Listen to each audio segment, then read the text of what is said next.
It's like if you had like poison seeping through this certain type of pipe that's not designed for a poison, and so because the poison's seeping through, it cuts off the shit from the inside, like the inner lining of the tube. And if the inner lining is lead and the poison is water, then you're gonna have lead in your water, and that's what ends up happening. And then, you know, the craziest part about the whole thing to me. And also, I should tell you this now. Do me a favor, keep that mic as close to your face. You're already doing good, but I'm just telling you now. So I love the way you're manhandling that thing. That's what you gotta do. But yeah. So the craziest thing about the water thing is that I remember I'm from Flint. Yeah. Or at least I'm from Swartz Creek. I moved to Flint 2020. So I say that so that way, like, you know, when I'm famous, they go back and look. They're like, "You're not from Flint, you fucking liar." So, I put an asterisk on there. Right. But yeah, so Obama came to Flint, and Obama comes to Flint, and he has a whole speech, and it was, I think, Rick Snyder, not to be confused with Dan Schneider. Nice, all right. Fucking fuck that dude. But or what's the comedian Rob Schneider? Not to be confused with him either. Yeah. Also, so we got Rick Snyder, the governor, and he it was his oversight, but I think it was someone else who took the fall because it was the organizer. Like, it had something to do with, like, they chose for it to come from here instead of some other place. Like, it was them who made the choice, and it was their failure to predict what could go wrong, and so it ultimately falls on them. Right. And so the governor doesn't get in trouble. And the governor was one of the people that Obama's photographed with when he visits, and in a meeting with him and all this. And Obama, part of his visit was, I'm going to drink the Flint water to make a point that it's safe. Yeah. And so, you know, he's on stage at this, you know, assembly center in Flint, and there's all these Flint people in front of him, and he's like, can I get a glass of water? Can somebody give me a glass of water? And everybody's like, no, Obama, no. They're just screaming no. And then, you know, he's like, no, it's all right. I just like a glass of water. Tap water. I want tap water from the sink. Yeah. You know, and so they bring him water, and he takes a fake drink of the water. And this was on, like, I want to say Michael Moore's documentary. It was a big thing on his documentary about it. But you can just go and watch it. It's so easy to say. And he takes, like, a fake drink where it just touches, like, the edge of his mouth. Like, it's like this, you know, and he doesn't actually drink it. And he says, you know, I think I want to say he said before this, but he might have been at the meeting the next day. But I really want to say he said it both times. Like, he said this both times, which makes it even crazier. He said, this is not a stunt. This is not a stunt. So this is not a stunt. Because everybody's going to say that was a stunt. Yeah. Because it was. And, you know, he didn't drink the water. So it's just crazy. I mean, to me, it's all just so crazy because, and also one of the things he said during that speech, I'm paraphrasing, but this is what he said, is, you know, maybe one day when I was a kid, you know, I chipped a little bit of lead paint off the wall and ate it. Well, might have had a little bit of lead. He literally, like, downplayed it and acted like, you know, maybe everybody's had a little bit of lead ingestion. You know, maybe it's, you know, what are you going to do? Normal or something. Yeah, because it's what he's really saying, and all the people from Flint should take this as, like, a middle finger, because what he's really saying is, it's not that bad. It's not that bad. What are we supposed to do? I'm the government. What am I supposed to do? I'm coming here. I'm just coming to tell you it's not that bad. I'm gonna drink the water. No, fuck, the water's fine. You guys are fine. And then I'm gonna leave, and everything's all good. And really, what you should be doing, all fucking gotta do, is just give the city of Flint, like, a couple $1 million. Just fix their water, maybe. Yeah. Again, just do that. It's very, very possible. Everybody's happy. Yeah. Nobody's upset with that. That's like, we're all happy. Nobody's going to be like, oh, what the fuck? Why'd you help Flint? Nobody's going to say that. Literally. That's why it makes no sense to me. Like, why didn't the government go and help? And I'll never understand. And it's just going to, whenever you see one of these water things pop, I've heard Washington, D.C. has bad water, which is, like, to me, the ultimate.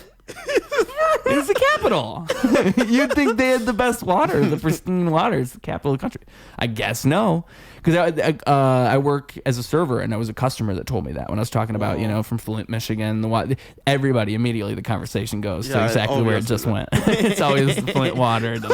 But yeah, so, and they said the DC water is bad. So there you go. It's probably bad in a bunch of different places. What I really want is that either that Alaska water, Right. that sweet Alaska water, or I want that mountain water. Like, if you go to the mountains, they always have that. It's like, even when you get the water bottle, there's the mountains on the bottle. Yeah. Ice mountain, like Fiji or something. Fiji. It's like they're trying to tell you, like, good. oh, that's where the good, and they're right. That's where the good water is. So good. Like, I think if you live near a mountain, you just the sink water tastes better. I'm pretty sure it's like that. Like Seattle or somewhere like that. Most likely. Dang. But we don't live that life, my friend. We don't live that sadly, life. we don't. Folks, hello and welcome to Hey, episode how's it going? 263. 263. Matter of fact, I always try to think, like, what's fun about the number? What's fun about the number today, I guess? 2, 6. 6 divided by 2 equals 3. 3. Smart. There you go. Smart. We're doing math. Exactly. We're doing math. Numbers mean something. 263 is a fun number. It's a very, very fun number. If we keep saying 260, 260, nah. 263, 263, 263, 263, 263, 263, 263, 263, 263, 263, 263. I think I just did 10. I think I did 10. Nice. Awesome. I was kind of just seeing if I could pull it off, to be honest. I was like, can I do this? I used to really like doing those tongue twisters. It'd probably be a good way to learn English, now that I think about it. If you didn't know a language, you did like one of the languages tongue twisters. Any language, really. Because I don't know any Spanish tongue twisters, but that'd probably be really hard. It'd be crazy, stupid, freaking hard. Plus, you need to stay very, very, very quickly. I can do, okay, so there's how much wood can a woodchuck? There's that one, but I like how many cans can a canner can, because that one's even, okay, so there's... Okay, how many cans can a canner can? Yeah, can you do that one? Because what I do is, like, you also have to do the add-on. So, how much wood could a woodchuck have a woodchuck? How much wood could a woodchuck have a woodchuck? Woodchuck could chuck as much wood as woodchuck could chuck a woodchuck could chuck wood. So, how much wood could a woodchuck chuck if a woodchuck could chuck wood? A woodchuck could chuck as much wood as a woodchuck could chuck if a woodchuck could chuck wood. And then canners is how many cans can a canner can if a canner can as many cans as a canner can if a canner can cans. So, how many cans can a canner can if a canner can cans? A canner can as many cans as a canner can if a canner can cans. You see? God damn. Okay, that is why you rap and I do what is called stand up. That's why I said, like, I wonder what the Spanish ones are like. 'Cause I wonder if I could pull off en español. Wow. Probably not. It blew my freaking mind. That is like very, very, very long. Yeah, well, that's a fun one because it's not that hard to remember, and there's probably different variants of it. I don't even know. Like the canner one is just, how many cans can a canner can if a canner can cans. I feel like that's easy to say. It's just saying it fast that's hard, and also not fucking up the assembly of the words in your mind.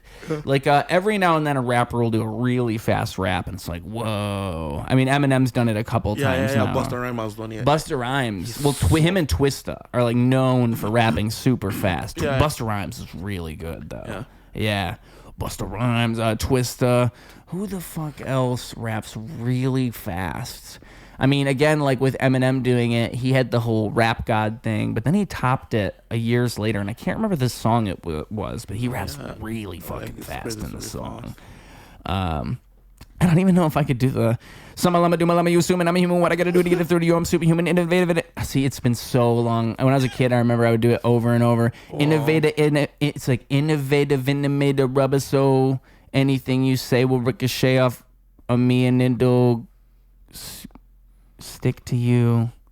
Dude, fuck. Yeah, I'd have to look back. It's been so long. Fine. Look, I'm kind of, as a rapper, you don't know Rap God by Eminem, as a white rapper. Bring a lot of shame to my people. It's not good. It's not good. Because maybe on a better day, I could have recited the whole thing. Who knows? That's in my culture, that's big. Rap God by Eminem, big. Yeah. Not Kid Rock big, way bigger than that. Yeah, way Eminem bigger. should have been playing that halftime show. Should have been Eminem versus Bad Bunny. Right. I want to see those numbers. That would be awesome. Dude, Eminem did it like in 2022. What do you mean? Yeah, he did the Super Bowl. Yeah, with Dre. Yeah, with Dre and Snoop. Snoop, Dre, Kendrick, and Eminem, which is what a fucking lineup. So fucking good. And 50 Cent. 50. I think 50 was there. dude, I swear it was 50 Cent. I swear 50 Cent was there. I swear maybe when one of the people we said before was mixed up with him, but I'm almost 100% sure 50 was, because I was gonna say I'm almost 100% sure 50% was there. Nice. But 50 Cent, yeah, I'm almost 100% sure 50 Cent was there, because I just swear I remember seeing him and thinking, oh yeah, hell yeah, 50 Cent, because it's kind of like a throwback show. You had all these guys, and you had Kendrick, but maybe Kendrick was there. I don't think Kendrick was there. I know that because I know that he did it like the next year. We've crossed the line. Exactly. It's getting looked up. Exactly. We've talked about this too much to not get to the bottom of it. So this is 2022, you said? Yeah, 2022. Halftime show. Here we go. Who is it? It is Dr. Dre. Nice. Snoop Dogg. Nice. Yeah. Eminem. Mary J. Blige. Oh shit. Okay. Yeah. Forgot about her. We both did. Dang, I know, right? So, lack of female representation. Look at us. Kendrick Lamar. Oh no shit. Oh yeah. Anderson .Paak. Oh yeah. And 50 Cent. Nice, dude. Fuck yeah, dude. No, I clearly I was wrong. I do not remember it that well. But you know what? I was sort of wrong too, because I figured it couldn't have been that many people. We had to mix up. Like, I was thinking maybe Snoop Dogg wasn't really there or something. Like, I was thinking maybe it wasn't Snoop Dogg. Yeah. Maybe Snoop Dogg wasn't there and it was 50 Cent instead. Right. But that is actually a pretty crazy. It was way too many people. Like why? I kind of like it, because it was kind of like.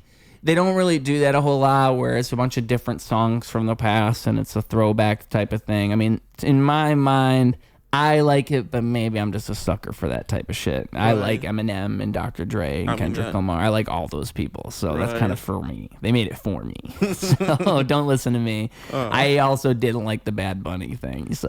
Why? I mean, again, I liked it. Why wouldn't you like it? It's not. See, as soon as you say that, people are like, oh, Ruse is a Republican. He just fucking hates Bad Bunny. He's Republican. It's like, I know what people think as soon as you say that. It was a way of bringing the country together. Okay, explain yourself. Why wasn't it good? So, okay. I remember that Bad Bunny, if you ever want a feature from him, just saying. Why are you gonna go there? I am just saying. Why are you gonna go there immediately? At some point, you're like, you raise the stakes. You're like, oh, by the way, it's all riding on this. If you ever want to work with this guy, take what you say lightly from here forward. Be careful. Okay, so here's what it is. Oh, yeah? He's not that popular in America. That's what gets me. Wait, if America you look, or USA? I bet you, and I could be wrong. I haven't actually looked into these statistics, but so I might be wrong, but because I haven't. But also, even if I did, I would be considering the fact that half of these streams are fucking bots anyway. Most of this shit's fake. Most of this shit's fake, and it's bots that these marketing teams are paying for, and there's bot farms. There's literally farms full of people just streaming music. That's streaming farms or whatever it is. That's what these companies do. It's fucking the lamest shit ever. I'm telling you, it's huge. That's just what it is. So I don't know how much of that is a part of it, but I just don't think he's that popular in America. I think he's a worldwide phenomenon. I'm not denying that. He's talented and he's doing great things and he's a great artist. And I've even seen when he did stuff with WWE, he came out in, like, I want to say it was like 2022 or 2023. He did a pay-per-view with them, and they did it in his home country. And dude, it's one of the craziest pops ever. And this is before I even knew who he was. So I just saw this is my first impression of him. I was like, well, these people love him. But that's his home country, and he's popular in these other countries. I don't think he's that popular in America. And this is the thing, okay? It's my whole problem with fucking how Hollywood is now. It's my problem with how all these things are. They make an undeniable proposition. That's what they do. They make an undeniable proposition, so that way, if you don't like it, if you disagree, it's like what I just said. You're immediately, we already know what you are. We already know exactly why you don't like it. You must not like Latino people. You must not like Latino music. No, I like that music. I just don't think that's like the Super Bowl pick. For the Super Bowl, I think it's like you pick the person who's the most. Like Kendrick was the perfect pick last year. Kendrick was fucking perfect. That was amazing. I don't know who would have been this year if it wasn't Bad Bunny. I don't know. Maybe if I had to think about it, maybe Sabrina Carpenter. Maybe fucking her. If I had to pick somebody, maybe I would just go Sabrina. She's such a safe choice. I mean, come on. Yeah. Sabrina Carpenter. Nobody would have raised an eye. You would never have had this Kid Rock show if Sabrina Carpenter was performing. And this is my problem.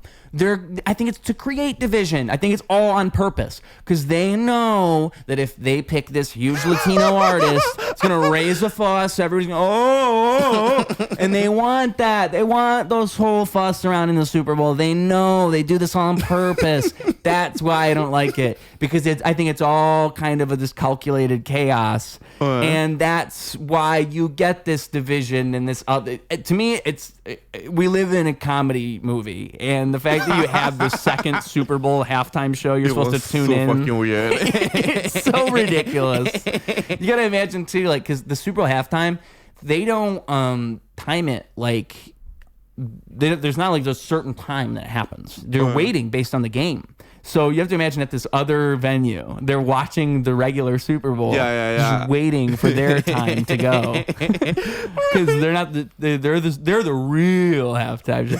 It's just so funny. Like I want to work with Bad Bunny. I want to work with Kid Rock. I have love for both sides. I really do. Right. I just feel like the whole thing is so ridiculous, and it's probably a little bit. They both benefit. Kid Rock kind of benefits. Bad Bunny kind of benefits. Everybody benefits. Right. And I also subtitles. Where were the subtitles? I want to know what he's saying. I want to know what he's saying. So I didn't like that. I didn't like that. And I saw comments, and I don't even know if it's bots or not, if it's fake. They're like, oh, well, it's actually better if there's no subtitles because you just feel what he's saying anyways. You just know what he's saying. No, I want to know what he's saying. I want to read the subtitle. I watch a foreign movie. I'm not like, oh, I'm so glad I don't know what the fuck's going on. What are we talking about? I want to know what he's... So that I don't know why they didn't put subtitles on his performance. To me, that's another thing where it's like, if they had just done that, maybe I would have liked it a little more, because it just didn't really connect with me. And I tried, guys. I tried. Because I know that you guys are all like, everybody listening to this is like, we're going to cancel Ruse. His career is in the gutter. Hey, let's get Bad Bunny on the show. We'll talk with him. Exactly. I'll get all the people involved. Exactly. We'll get Guys, tag Bad Bunny, tag Benito. Can we all do now. Comedy Court together? Can we all just get booked on Comedy Court at the Lincoln Lodge? Can we all do that? We'll do a special show. We'll be like, why was the halftime show kind of shitty? Yeah. We'll have Femi headline at the end. Oh, can you pop that door? The cat's trying to escape. She does that. Femi, you're not from here, no? No. I've heard people joke and say you are. I've heard people joke and be like, oh, Femi from Chicago. And it throws me off when I'm like, wait, are they messing with me, or is it all a ruse? Is it all a lie? It's all a ruse. So when did you move to Chicago? Oh, I came in 2022. So like February 2022. So I'm like clocking literally 4 years already. Like 4 actual Yeah, just years. about. Because I moved here about a year and a few months after you. Yeah, I moved in you June mentioned 2023. Oh, yep. okay. Yeah. So what? February to March, April, May, June. So yeah, about a month or a year and 4 months. Yeah, 4 months. That's pretty well. But I mean, what's the difference like? So this is my very, very awesome origin story. So ironically, I didn't come to Chicago at first. I'm from Nigeria. So I came from Nigeria to Texas. Then I spent some time in Texas. Then from Texas, I went to Missouri. Then from Missouri, I came to Chicago. So it was kind of like, again, I've been basically kind of all over the place. So when did you go to Texas? I have an aunt that lives there, so I just stayed with her. Plus, I came in... No, but when? Yeah. Oh, January 2020. Oh, so you just jumped around all those different places for a couple of years span? Like within 2 years, you did all that? Yeah, I mean, it wasn't really jumping around. It's just like I was in Texas for like 6 months. Then from there, I spent a year and 6 months in Missouri. So it was then from there, Chicago. Yeah. And why did you leave each place? Oh, yeah, I came to America for grad school. Okay. So as soon as I was done with grad school, I got a job in Chicago, from Chicago. and then just basically moved here. Uh, Again, I'm thankful. I will say this over and over again, and I feel like everyone should say it, but it's just like there's a lot to be thankful for, and I'm thankful that I'm here. I'm thankful that I'm here with you. Okay, Yeah. It's a huge blessing. It really, really is. to me, that's a reason to do your best. Yeah, That's a reason to 100%. do your best and to do better than you've ever done, and to always try to do your best is because it's such a blessing that you are where you are, that It you, truly, truly you get is. the chance to even exist at all. Like, to me, that's something I have to remind myself of all the time. Yeah. It's like I'm blessed to even exist and Yeah. have the chance to, and mutually to sit here with you, right? Because I feel like doing what I do gives me the opportunity to do that, and I put myself here. I don't know. You said you didn't come by force, so you made the choice to jump and switch your whole life up. For me, that's what moving from Flint to Chicago was. Even though it's not you, I guess it's a little bit more drastic. But I mean, it's the same feeling, right? Right. Yeah, it's like, to me, I'm lucky enough. My home is 5 hours away. Right. You don't have that luxury that I have. I mean, have you went back home or thought about it, or have you done anything like that ever since moving, even to, I guess, America at all? No, I haven't gone. Not yet. once. No. I actually like really, really want to go. I'm hoping I might go like this year. Knock on wood. So I'll go back. That to was Nigeria. not wood, my friend. Wood was under it. Under the freaking I don't know. thing. Is there wood in here? I guess you're technically right. I would have went over there. I would have went all the way over there. Just in case, just in case knocking on wood really works. I don't want to go all the way. I still wonder, like, how did that like quote come to be? Like, how is that like a Knock thing? on wood? Yeah. Let's. I don't have Alexa because I don't let my phone listen to my voice, and I don't know if I'm an old man. I don't know what that is. Wait, did you disable that on your phone? Well, I'm gonna ask. What I don't know what you just said to me. No, like, did you disable the voice listening? Oh no, but I said. Because I was making a joke about asking Alexa. Oh, yeah, But yeah. I'm not going to ask her because I don't. That's what I'm saying. I don't. They just released a new Chat GPT. They just dropped a new one. Mm-hmm. It's great. It's probably even smarter than before. AI is about to take over my house. But anyway, what the fuck was the question? Like, knock on knock wood. on wood. Origins of knock on wood. Let's see. So, what are the origins of the phrase Knocking weed. "Knocking weed"? Like Russian. Knocking weed. It sounds very, very Japanese in a way. Okay, I'm checking the strongest historian. Knock on wood. Exactly. Now that. Knock on wood. Okay, very, very Japanese. Super freaking Japanese. No one knows for certain. Dang. No one knows for certain. Alright. The phrase is widely used as a way to avoid jinxing good fortune, but its exact origin is debated. What scholars seem to agree on is that the modern expression grew out of older protective superstitions involving wood, and the older British form was touch a wood.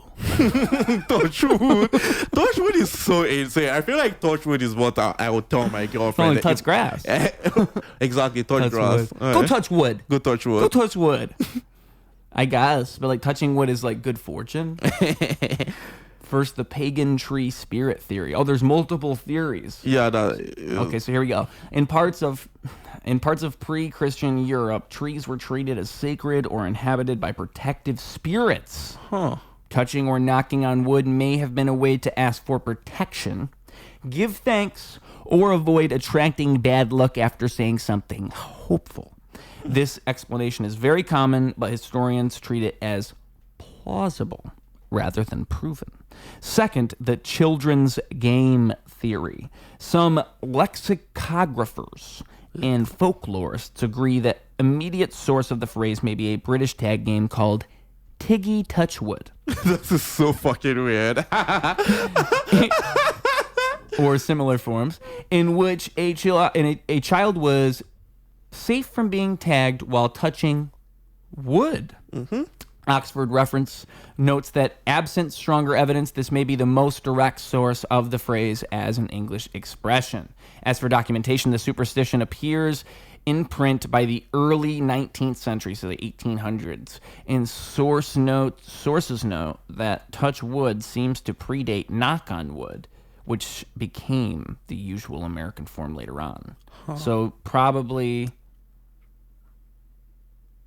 the superstitions, but I don't know why it's telling me all this shit. I think it was the kids game. I think I need to do my own research because it's AI trying to recap it for me. But I think it was the kids game. I think that's what it was. Because to me, that makes the most sense. If it's like a kids game, they're all playing tag. It's like knock on wood, like touch wood. But maybe that's from the other thing it's talking about, where it's actually from like their spirits, like knock on the wood, touch on the wood. Right. So, because it is kind of stupid, don't you think? Again, I don't think I've ever knocked on wood before. I don't think I've ever done it, like even as like a fun, like, oh, knock on wood. Ruse, are you not hopeful? Oh, baby. Okay. Are you like? Are you? I'm surprised I haven't even done it for a rap. It seems like a given. Yeah. Okay, I feel like maybe like largely like the reason why I'm like, oh my god, knock on wood is because I'm like super superstitious. Are you superstitious? No. Makes sense. If you walked in here and you saw a black cat, would you have been like, all right, got 30 minutes? I mean, no, boy. It's kind of like this. So basically, like when I grew up, there's all of this, like there's this strong emphasis on like spirituality and like religion and things like that. So I feel like in lots of ways that is like mentally why I'm like, hey, knock on wood, because I kind of want to like preserve it. And you've never had to do that because you don't have that like overly superstitious belief. How in your upbringing, how does that spirituality manifest itself? Like, in what ways? Okay, I feel like basically in my upbringing and in like Nigeria, I read somewhere that apparently Nigeria is like very, very religious, like compared to many other countries. That about 95% of Nigerians pray every single day. And again, 95%. Is it Nigeria where it's like that's where Jerusalem or one of these things from? No, I'm not mixing shit up. I'm just crazy. No, I mean, Israel is where Jerusalem is. Okay. I mean, quote unquote, Israel. Yeah. Wait a minute. But no. Nigeria. I think I'm mixing something up. I'm going to have to look at a map, my stupid American brain. All right, let's see. Tell me more about Nigeria, though. Don't let me interrupt you. But basically, like, Nigeria is crazy, stupid religious. And I feel like in lots of ways that feeds into my superstitious beliefs. And that is why I have like a history of always being like knock on wood, largely because again I have a lot of superstitious beliefs essentially. Mm-hmm. And I feel like since you don't have as much, that is why it's kind of like I would say Americans in general don't have that. Like I would say that it's a safe thing for you to assume that an American wouldn't have that, whereas your culture you would have that, right? Because I think that it's kind of, I would even go as far as to say that it's English culture in mass. I mean, it's kind of, you could even go and say you got Eastern versus Western philosophy and Eastern versus Western religion, right? Yeah. Whereas, like the way a Chinese person treats religion and the way an Indian person treats religion is far different than the way an American treats religion or an English person treats religion because of the Renaissance. Because you have the Renaissance. Because the Renaissance is the point in history in which we branch off from religion and we say, no. We're going to do our own thing. It's creativity. It's art. It's all this. That's where freedom comes from, folks. That's where it all starts, is the Renaissance. You have that happen. And so I think it's almost like a give and take, because I think that are you familiar with the Nietzsche quote where it's like, God is dead and we killed him, or something like that? No, I don't think. Well, it's a philosopher, Nietzsche. He wrote a bunch of great shit. But in my opinion, what he's saying, God is dead. He's saying that God is dead in the sense that, like, the way that the modern person thinks about God, the idea of a greater God and spirituality is dead in the modern mind. And it's because of the Renaissance and religion kind of dying and science becoming the new religion and everybody wanting to quantify reality and define reality. I mean, think about it. Before 1500, before 1600, you didn't have books telling you about the history of everything and the science of everything. That's new. That's all new stuff. We didn't know about the way the world worked. You just existed before. Right. You existed and it was over. And now everybody feels the fact that you know everything. It's only gotten worse and worse over time. I feel like people are more religiousless than ever. And I think that having a spirituality or a guiding force or something is the ultimate form of discipline, but people look at it all wrong. People look at it like it's, religions, there's no right religion and all religions are lying to you and this and that. But it's like no religion, in my mind, no religion is the correct story. They're all aiming at the same thing. They're all trying to say the same thing. It's like if you were in the Matrix and you're trying to break out of the Matrix, you're trying to understand that you're in the Matrix. But you'll never know. So you'll always define God as your own thing based on your human version of understanding, your anthropomorphic understanding of the reality. Like, oh, this is what reality is because this is what my culture is. And so you define God based on that. And that's why we all have different gods, right? And then you end up killing people for God and then all these things because you take the idea of your God and you place it on other things and it gets far away from itself. But really it's all basically saying get along with your neighbor, be nice to each other, this and that. So, but I think people get the wrong idea about religion because really it's about that, right? It's about having principles and doing the right thing and being a good person. And that's, in my mind, that's what you're supposed to be getting from religion. And that's what spirituality is, right? It's embracing yourself and doing the right thing and recognizing that feeds into the world around you and that your community feeds back into you and all these things. Like it's all connected all the time. I mean, it's crazy how spiritual the Native Americans were. They were probably more spiritual than anybody. Right. I mean, it's so crazy. You ever read about them a whole lot? They thought like everything was alive. They thought everything was alive. So the ground is alive. In Avatar. What's that? Kind of like the Navi in Avatar in a way. Yeah, I guess so, yeah. It'd be like if I was saying, like, this is alive right here. I'm going to drink it, and it's going to give me life because it has a consciousness. And the consciousness of it goes into me. And these microphones have a life. And they have a consciousness. And if you were talking to a Native American, all of that, like, to you, it's a metaphor. To me, it's a metaphor. To them, it's real. Like, that really has a consciousness. It's alive. It's a being. Wow. And it's crazy how different, I guess, cultures are than each other when you really think about stuff like that. I mean, there was a book I read that was talking about how, like, the same thing where they interpret time so different. Like, if you were to talk to a Native American, you're saying, like, meet me on Friday. They might have no clue what the fuck you're talking about. Because they just don't think about time like the same way as you do. Their whole culture might be different, like just depending on the tribe of Native American you're talking to. And this was something that they found out back in the early 1900s when they were trying to first communicate with the Native American tribes. Like, they had to hire people for the government to figure this out. Because it's like, when we talk to these guys, we can't fucking get along with them. They don't listen to us. They're like the way they think about land ownership too. All that. So like, nobody owns the land. You tell a Native American person like, hey, we're buying your land. Yeah, it's kind of like, who owns this land? God owns this land. What are you talking about? So stuff like that, where it's like a little bit of conflict of interest, because stuff like selling people land, I think it's like telling people like arranging work and stuff like this, like trying to get people to work. Like that's always a problem because like like their standards are just so much different than yours. Yeah. Bartering with them, like, oh, we'll pay you. And they just like your money means nothing to them. They say you'll pay them, and they slap you in the face and walk away. It's like that type of thing. Right. So it's a little bit of a culture shock. I'm kind of afraid to travel into their country. I've never done it yet. No shit, not even once. Yeah. Dude, imagine when you first step foot in America. Dude, Brian, I'm gonna. You need to go. But that's the thing. You lived in Michigan. Like, Canada was like literally down the road from you. Yeah, that's true. I probably had my chance to go to Canada. I just never did it. Yeah. I probably would. Canada, I'd probably like. I've seen Canada. I've been to Detroit.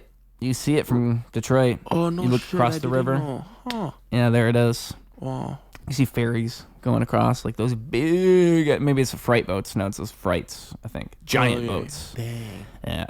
Wow. But so when you were jumping around, you do all that. When did you start doing comedy then? November 2022. Okay. November. So after getting to Chicago. Yeah, like after I got here. And Had you already had that idea beforehand? nah. Oh, really? Again, I came. So this is what happened. I was very, very bored with my life. I needed friends. So I was just like, and Lincoln Lodge does a class in comedy. And again, I always recommend it. Take a class if you ever want to do it. You know who runs it or who's a teacher? They switch out the teachers every single year. But when I did it, my teacher was Chelsea Hood, and she was so freaking good. And my classmates, they were so freaking good. Like many of the people that I went to class with, I'm very strong friends with them right now. So again, I highly recommend it. And I took the class. I fell in love. I've been doing it ever since. Yeah, It's a lot of fun. And so, when did you start doing roast battle? That was in February 2024. So like literally 2 years ago, like 2 exact years ago. February 2024. Yeah. Okay. Yeah. Do you remember who was your first battle? Do you remember? Damon Howard, who is Native American. You know what's funny? He's What? about to be on the show pretty soon. Oh no shit! Yeah, like one of the next 5 episodes or Very so. freaking cool. Yeah. Dude, you're going to freaking love Damon. He has so much fucking wisdom. I shit you the fuck not. Anything he says, it just seems so freaking wise. Damon gave me. You guys are going to love that episode. Okay, he gave me like a 10-minute argument as to why porn is good. I'm like, bro, why? And it sounded so freaking smart. Every single thing that comes out of his mouth, it sounds like gold. It is so freaking good, and he's killing it. He has like 5,000 followers, so I'm like, good for him. That's funny. Again, he's literally the reason why I literally have like a start in comedy. Like again, I owe my career to him. Why do you say that? Because he reached out to me and he was like, hey, would you like to do a roast battle with me? Because then he had been doing it a bunch already, and he did the work of establishing the relationship with like Chris Greco and like basically like all of Rose Battle, and all he did was just like tag me on. And the first time I did it, luckily I had like a very, very good start. Like our battle was crazy stupid good, and Chris was like, fuck it, like hit me up anytime you want to do it. What do you think it is that made your battle so good? I don't know. I think I honestly, I'm going to be dead ass with you. Like I literally don't know. That was like my first time ever, which was insane. My first joke did not do well at all. Like my first joke did not do well, and I was and then he did a joke. His joke did so freaking well, and I think I had a very good comeback. And from there, it was crazy to be good. And then how long after did you do it the second time? How many times have you done it in general? First of all, I feel I'll give or take 15. I just feel like you've been on it like so many times. Yeah, way too many times. You're like a regular at this point. Yeah. At this point, if they have regulars, you're one of the had few. regulars, like 100 freaking percent me.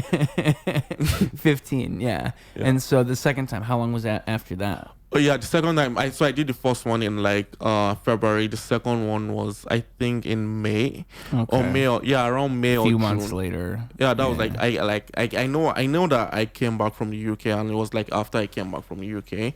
It was in June. It was in June. And you said 2024. Okay. Yeah, I did it with this guy Damon Howard, and it was so freaking good. Like we totally killed. It was crazy, stupid, freaking Was good. he the first one though? Damon Howard, wasn't that him? No, sorry, Owen Damon. Oh, Owen Damon. Their names are similar. Crazy stupid. Exactly, it was very, very similar. Yeah, Owen Damon's funny too, though. He's so freaking funny. So it's just like the energy was so freaking good. We did so well. Like he does roast battle. I feel like a decent amount as well. I feel like I've seen him on there quite a bit. Owen Damon. He pops up often. But yeah, dude. Because so just over and over, you did a couple times, and both times it goes really. That one went really well for. Yeah, like that did crazy stupid freaking well. Yeah, like, it did so well that like the roast battle commissioner, like the league saw it, and I was just like, yep. I felt very, very on top of the world when that happened. So it was. I think the reason they have you back so much is true, and I say this as a compliment. Right. I think that we got one of those faces, Femi. Right. We got one of those faces, dude. Like, I don't know what's wrong with you, man. Yep. There's something about it. It's like a star power in a sense. Sure. And you're made for comedy. Your voice is made for comedy. Everything about you lends itself to a show like that. And like, I think that you're just doing the right thing. Right. So like, I think there's a reason they bring you back.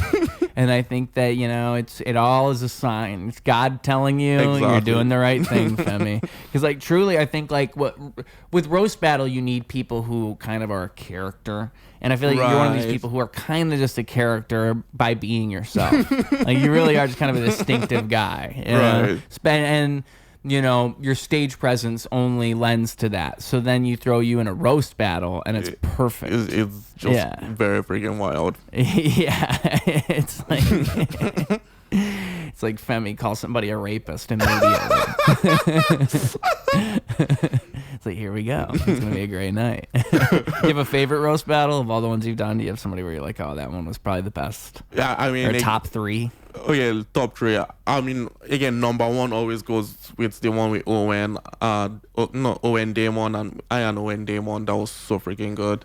Second one, I liked the one I did with Harry Meredith. You know Harry Meredith, right? Yeah. So freaking funny. Yeah, he's got a podcast too. Yeah. I did his podcast like a couple months after. That was a fun one. Yeah. Yeah, and I liked the one I did with James Nager. Dude, yeah, that was it was so much fun because like that was the one I did. I had like a Ouija board, and I was like talking to his mom, and it was it was very wild, considering that like a couple months before I was just basically panicking. Like, I was like shitting myself because I'm like, I felt like it was such a high risk joke. Like, it kind of like, this can backfire on me very, very bad, and it like needs to go well, and it did so freaking well. So like, definitely the one with James Nager was so much fun. Yeah, that could go wrong, communicating with his dead mother. Somebody might be like, but that didn't happen. Everybody's like, people really dug it. Standing ovation inside his Zanies. Yeah. She was really there that night.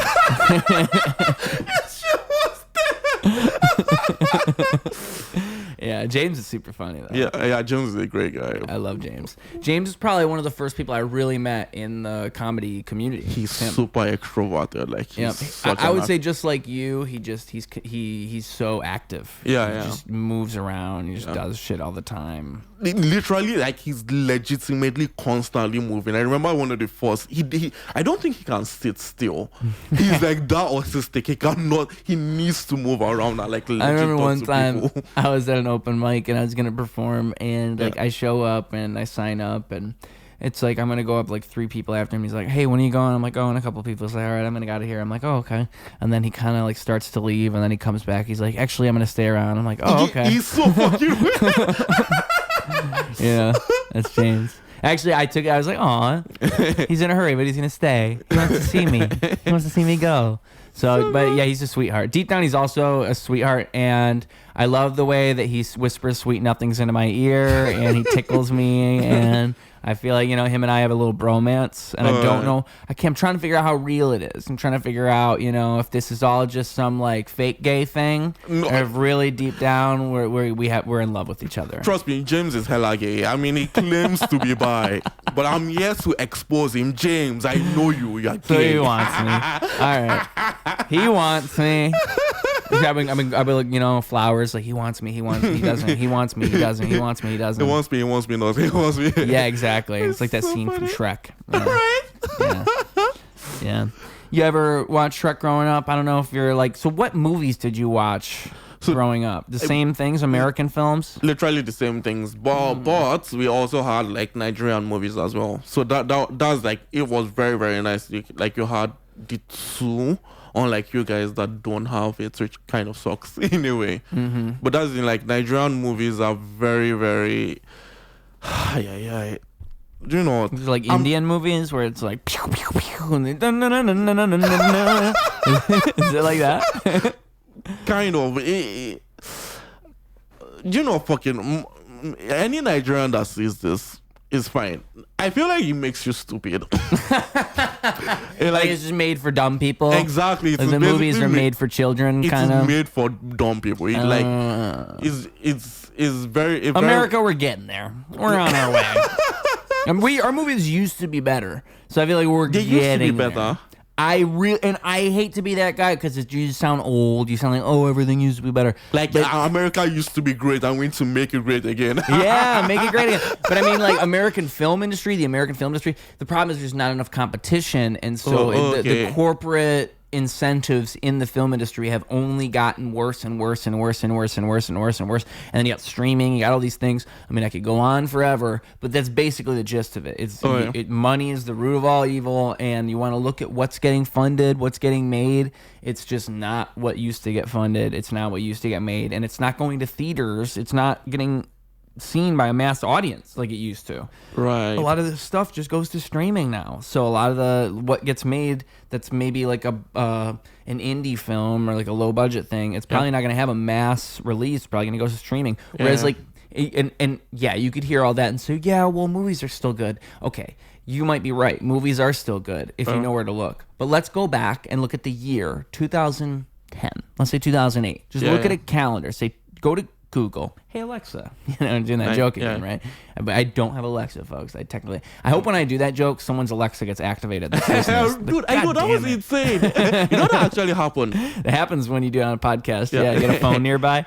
It's just probably did just if someone's listening, it just happened to them. But yeah. So anyway, what the fuck was I saying? I just lost my train of thought making my joke. Like looking at movies between 2008 and you look at those movies, and at each of those years, it's like fantastic movie. Probably a list of 30 movies, 40 movies that came out that year that are so good. Whereas you look at this year, the last 5 years, I would even argue, 2020 to 2025, just the movies that came out in theaters cinematically, the amount of quality films that were like, everybody said this is good. How many? How many are there for each year? It's probably maybe 5, maybe 10, maybe. But it's nowhere more than 10. And I'm talking just 15 years ago, there were so many good movies that came out. Comedy movies, especially. Yeah. Where the fuck are all the good comedy movies? I'm waiting for a big comedian to make a good comedy, to set the example. Because what you really need is... And Theo Von and David Spade have a movie they were working on. Oh, I didn't know. So... If my timing is right in my mind, they should probably be like dropping a trailer and the movie should be coming out sometime this year. Maybe it's next year. If it's after next year, that'll be crazy because I remember them talking about filming the movie within the last year or so. Like Theo Von was talking about it. That, I'm working on this movie with David Spade and this and that. Right. And if the movie's good, woo! We can do it. We can get original comedies made again. We can make comedy great again. Exactly. But the problem is that's what you need. You need big comics getting funding and doing it themselves, kind of like what made comedies good in the 90s. It's kind of the same thing. I mean, if you really think about it, what were the great comedies in the 90s? It was comedy stars, like stand-up comedians Eddie Murphy. doing comedy movies. Yeah. And we just don't really have that so much anymore. It's not a bunch of big, and we have comedy stars. Comedy's bigger. You could argue comedy's bigger than ever. Yeah. So, if Shane Gillis did a fucking comedy movie, I bet so many people would like Tires the movie. Yeah. That would put that in theaters. Oh my god, the amount of people that would go see Tires the movie. That would probably sell the hell out of those theaters. But I don't know if that's in the Netflix contract or not. Right. Stranger Things gets that treatment. I don't know if Tires gets that treatment. But that would probably be sick, dude, if they made a movie. That's what I'm talking about. Like that's how you bring comedy movies back. Because really, I would say they probably died 10 years ago. It's been that long. The one comedy movie I liked, there's been a couple sprinkled in along the years.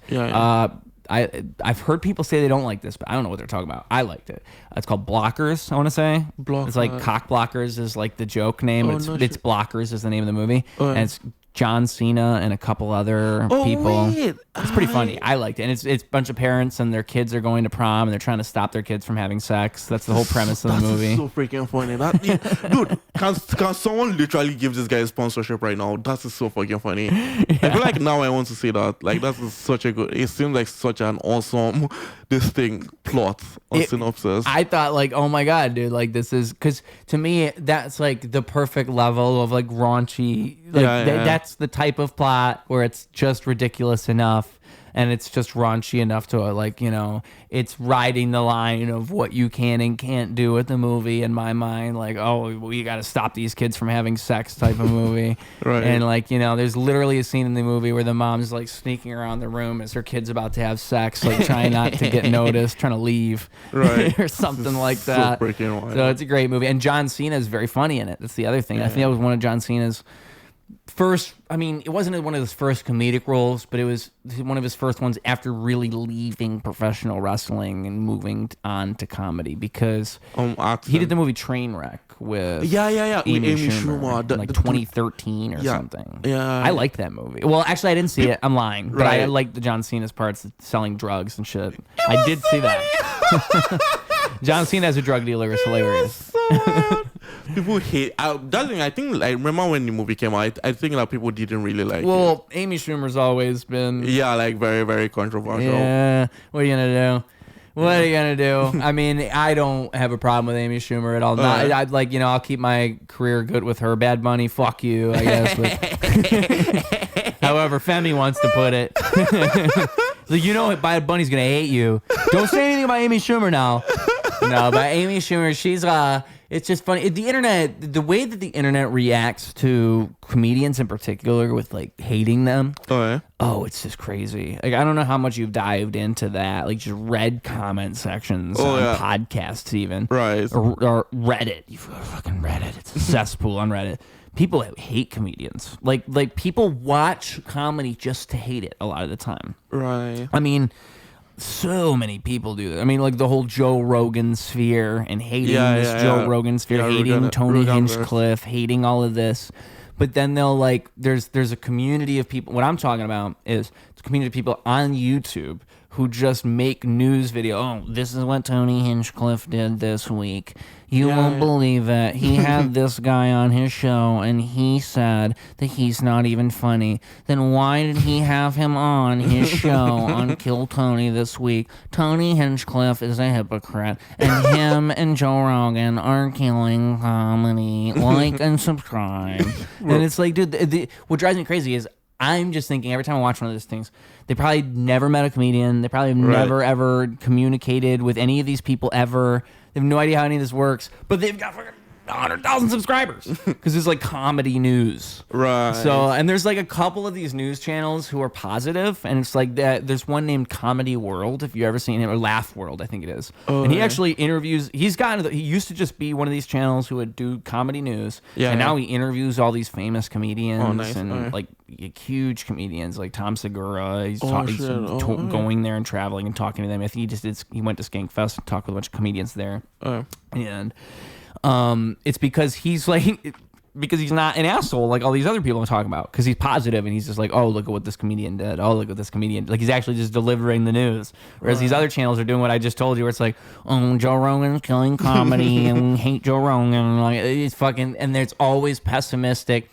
I was talking to someone about this, and they were telling me about Red Bar, because I forget that Red Bar is like the OG. And he kind of laid the groundwork. Red Bar. Yeah, so it's kind of hard to explain. Oh, he's like a YouTube channel. Yeah, it's a podcaster. He's a podcaster, and he's been around a really long time. And he kind of paved the path for all these guys because he just talks shit about everybody. That's kind of been his thing. He's like a Cali guy, just like, oh, this guy sucks, and this is why this guy sucks. Fuck this guy. But that's kind of his shtick, and he's just done it forever. And I didn't even realize that until I was talking with a comic. I wish I could remember the comic's name, who it was. Maybe I could probably figure it out within like 5 seconds. Aaron Putnam, that's what it was. It was Aaron Putnam was telling me. He kind of broke down the whole lore behind him, where like, I guess Red Bar, there's kind of a culture behind him. Whereas like these other guys are just like fucking shitty versions of Red Bar. Like Red Bar at least has a little bit of like, you know, he's been at it for so long. He's kind of respected in his shit talking. These other people are literally like, they don't know anything about anything. They just hate things to hate things. Like, it's annoying to me because it's like, I just think that type of thinking is reductive in general. You shouldn't watch anything and immediately know how you feel about it. Yeah. Anything at all. You should like think, okay, I don't know what this is going to be. Let me see what happens here. You should maybe learn about it beforehand, maybe know who made it. Like all this stuff matters, but you shouldn't like decide how you feel about something before you even seen what it is. And I feel like it's very easy to do that, especially if it's a comedian you don't like. It's someone you don't like. Oh, well, fuck that guy. I don't want to hear anything he has to say. We do it all the time. It's very easy to do. But you can also learn things from people, and you can also, I think forgiveness is a virtue of spirituality, of religion. 100%, and so, if you're a religious person, you should believe in forgiveness. Yeah. You should be like, oh, well, even though I dislike things about this person, I should forgive those things and see the light within them. And Right. I don't think people think this way. I'm with you, Femi. See, I'm with you. Very, very good. Dang. These damn Americans. Wait, like how many subscribers does Red Bar have right now? Oh, a lot. I mean, Red Bar has been doing it forever. Let's look it up. Let's see how many subscribers Red Bar has. Because this is the first time I've ever heard of the guy. Wow. I actually don't know how many subscribers he has. I know he's been doing it for a very long time. Oh, actually, not that many. Not as many as I thought.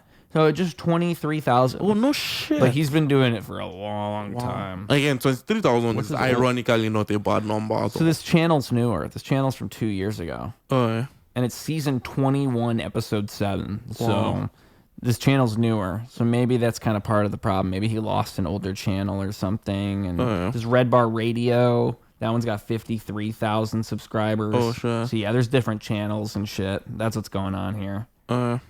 But this is what he looks like. You've never seen him before. Looks like that. Okay. Huh. So that's his whole thing is he just talks about like, oh, look at what this guy did. Everybody sucks. Everything sucks. Brian Callen gets scolded by Steven Crowder. It's always drama. Red Bar watches Joe Rogan embarrass himself and friends on Protect Our Parks. Bro. He's watching it like, oh, look at Joe Rogan. Fucking idiot. And I guess literally the commentary. What else we got? Favorite Red Bar impressions. That's fun. Kevin Smith acts deranged on Theo Von's podcast. So yeah, it's always him just like with his pessimistic take of the day. Yeah, but that's the thing, it's so weird. Like, I've always had like a problem. Hate watching. Yeah, like content that is pretty much just, hey, I'm going to like watch someone else's content and then I'm going to react to it. It feels very, very like, I'm asking myself what's the point. So it's kind of like, okay, I'm going to watch this, I'm going to film myself watching this, and then I'm going to react to it.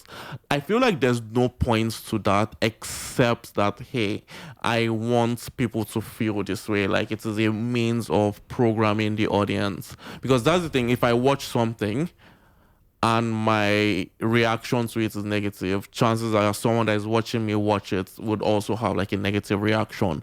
And if my reaction was positive, chances are someone that is watching me watch it will also have like a positive reaction to the thing that I'm watching.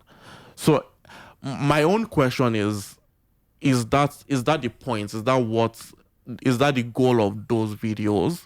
Or is it just like people are just so deeply quote unquote uncreative that all they have to do is just all the value that they have is pretty much just filming themselves watching a video and then uploading that online?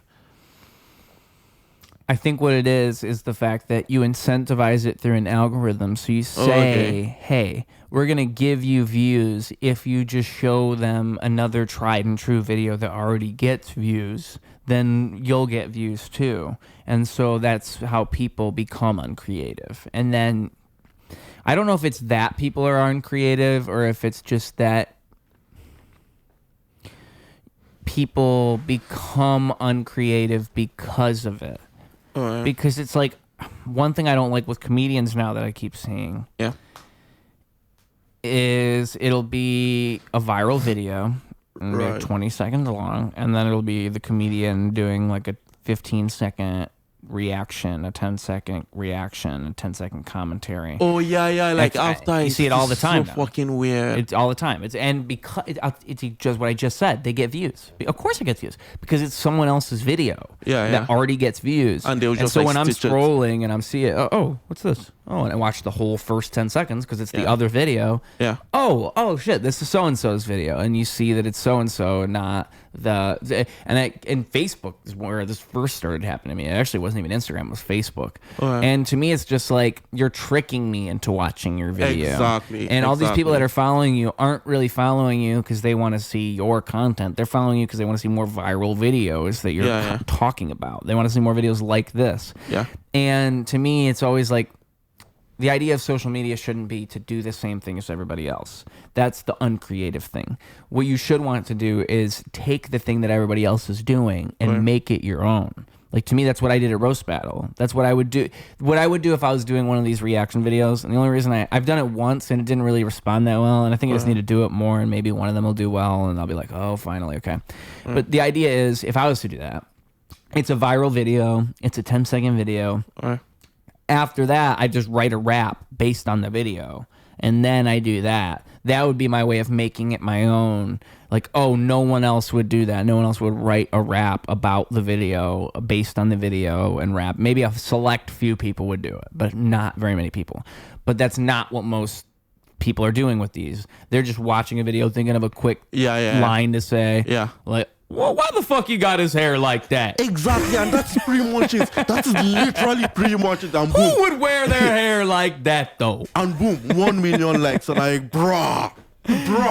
And the problem is, you create laziness, because who doesn't want 1 million likes? Right. Who doesn't want that? And so other people see that and they want to do the same thing. And I think that it's that exact thing that makes people less. I mean, TikTok is so bad with that because I think their algorithm is the worst. Yeah, it lets you stitch very, very easily. And it wants you to do the same shit as everybody else when it comes to trends. They just want you to embrace the trends and do the same thing. Oh, everybody's making a video about with this sound. Use the same sound as everybody else. Use the same this. Do the same that. Oh, use the video where it's this filter on your face. Everybody's doing this filter. And it's literally, again, like it reminds me of what you said about movies, where it's treating you like a child. It's like I feel like those things treat you like a child. Like, real creativity is doing your own thing. Like, doing your own thing and not following the trend and doing what everybody else is. It's setting the trend. It's like being a trailblazer. That's creativity. Being a leader, not a follower. But like, I don't think social media tells you to be a leader. And I actually think being a leader is discouraged by social media. I think if you don't have a following and you haven't already got it down, then it's very hard to be a leader. And now we're getting to the point where I think if you're a leader, you just become Jim Carrey and they send a different Jim Carrey out to be you. I don't know how that works. Dude, that was so freaking weird. I just saw that video. It was very, very creepy. I'm still freaked out, man. I need to have Jim Carrey himself make a video. Where the fuck is he? I mean, it's been like 2 weeks, a week since this has been a story. You'd think by now Jim Carrey would have like whipped out his phone. I'm like, hey, been like, LOL, guys, literally me. Y'all are crazy. Like, if it was Jim Carrey, I'm thinking Jim Carrey, the Jim Carrey I know. Yeah. I would think he's thinking, oh, this is all really funny. I'm just gonna play into the joke and play into it even more. Yeah. So maybe that's what we have in store. But I would imagine by now he would have like did a video where he had like maybe like, oh, everybody thinks there's a clone. Maybe he would have like a stunt double on the video and he would like lean into it and play into it and be silly. But he hasn't done that, which makes it even weirder. It makes it even weirder. Where the fuck is Jim Carrey, bro? Where the fuck is Jim Carrey? I love Jim Carrey. Everybody fucking loves Jim Carrey. He's so freaking sweet. He's such a great guy. Talk about like spirituality. I feel like he's one of the few people who's like an old soul, like in Hollywood. Like he's always just been wise. Him, Robin Williams, like in the comedy world. Yeah. Like, I feel like they're just people who like even their comedic work is very. It's intelligent. It's so freaking it's dramatic intelligent, and intelligent. Yeah. Mm-hmm. Yes. Yeah. Do you watch Bill Maher? Yeah. Yeah, I feel like, again, that's kind of like what Bill Maher tries to go for. But he's not in film, though. You're talking just about his show? No, yeah, he's stand-up, basically. Like, his comedy is kind of like, hey, I want to be intelligent. I want my people to be intelligent. Or it's You're not familiar with Jimmy Dore at all, are you? No. Oh, you might like him. He's kind of... oh, dude. I mean, he's great. He's great. I mean, he's like, to me... if you like what Alex Jones used to be, Right. you would love Jimmy Dore. Because like Alex Jones, I feel like is not the same these days. He doesn't hit the same as he used to. Because he got sued. It's not even just that. I really think that like people are going to get compromised. Maybe because like the way that Alex Jones talks now is not the way that Alex Jones talked in like 3 or 4 years ago. But I don't think he's even like compromise. I don't fucking know. I think it's all kind of just silliness. It is weird though because like Alex, like when it comes to like the Epstein files and Trump, you'd think Alex Jones would be all over that. Right. He'd be like, "Oh my god, the files." But instead, he's like, I don't think Trump's as involved as everybody's saying. I think Trump actually might be innocent. So I mean, he could be innocent. "Yeah, who knows?" See. If I was playing devil's advocate, I would say that Trump maybe did hang out with Epstein. Maybe Trump hung out. Well, a lot of people on that list that are photographed next to Epstein, that's not a guarantee that they did these crazy things. But I also think that they're like in the files, there's like actual accusations against Trump himself. But then you have the fact that, well, you have famous people who are getting accused. Maybe if Epstein is this guy who is a spy with all these capabilities, maybe they're doing fake sue. They're gonna fake sue you. Oh, maybe we'll fake sue you. Say you raped this girl just so that way you'll get in trouble. Who knows how deep all this stuff goes? So if I'm playing devil's advocate, those are the type. If I was a lawyer in court, I'm playing devil's advocate. I think he's probably guilty, folks. But if I was playing devil's advocate. If I was saying Trump's a good guy, that's the type of stuff I would say. Because, yeah, I think it's all stranger than fiction. I really don't even know. I think reality is all better just to look at it as a comedy. It's all just silly because, dude, it just gets weirder by the minute. I mean, I brought up the Jim Carrey thing because the fact that that's even in the news now to me is so nuts. The fact that we're at a point where in the news cycle, it'll just be like, hey, maybe this guy's a clone. It's like, what? And that was we're talking about that now? Right, which is so funny because that was actually a clone.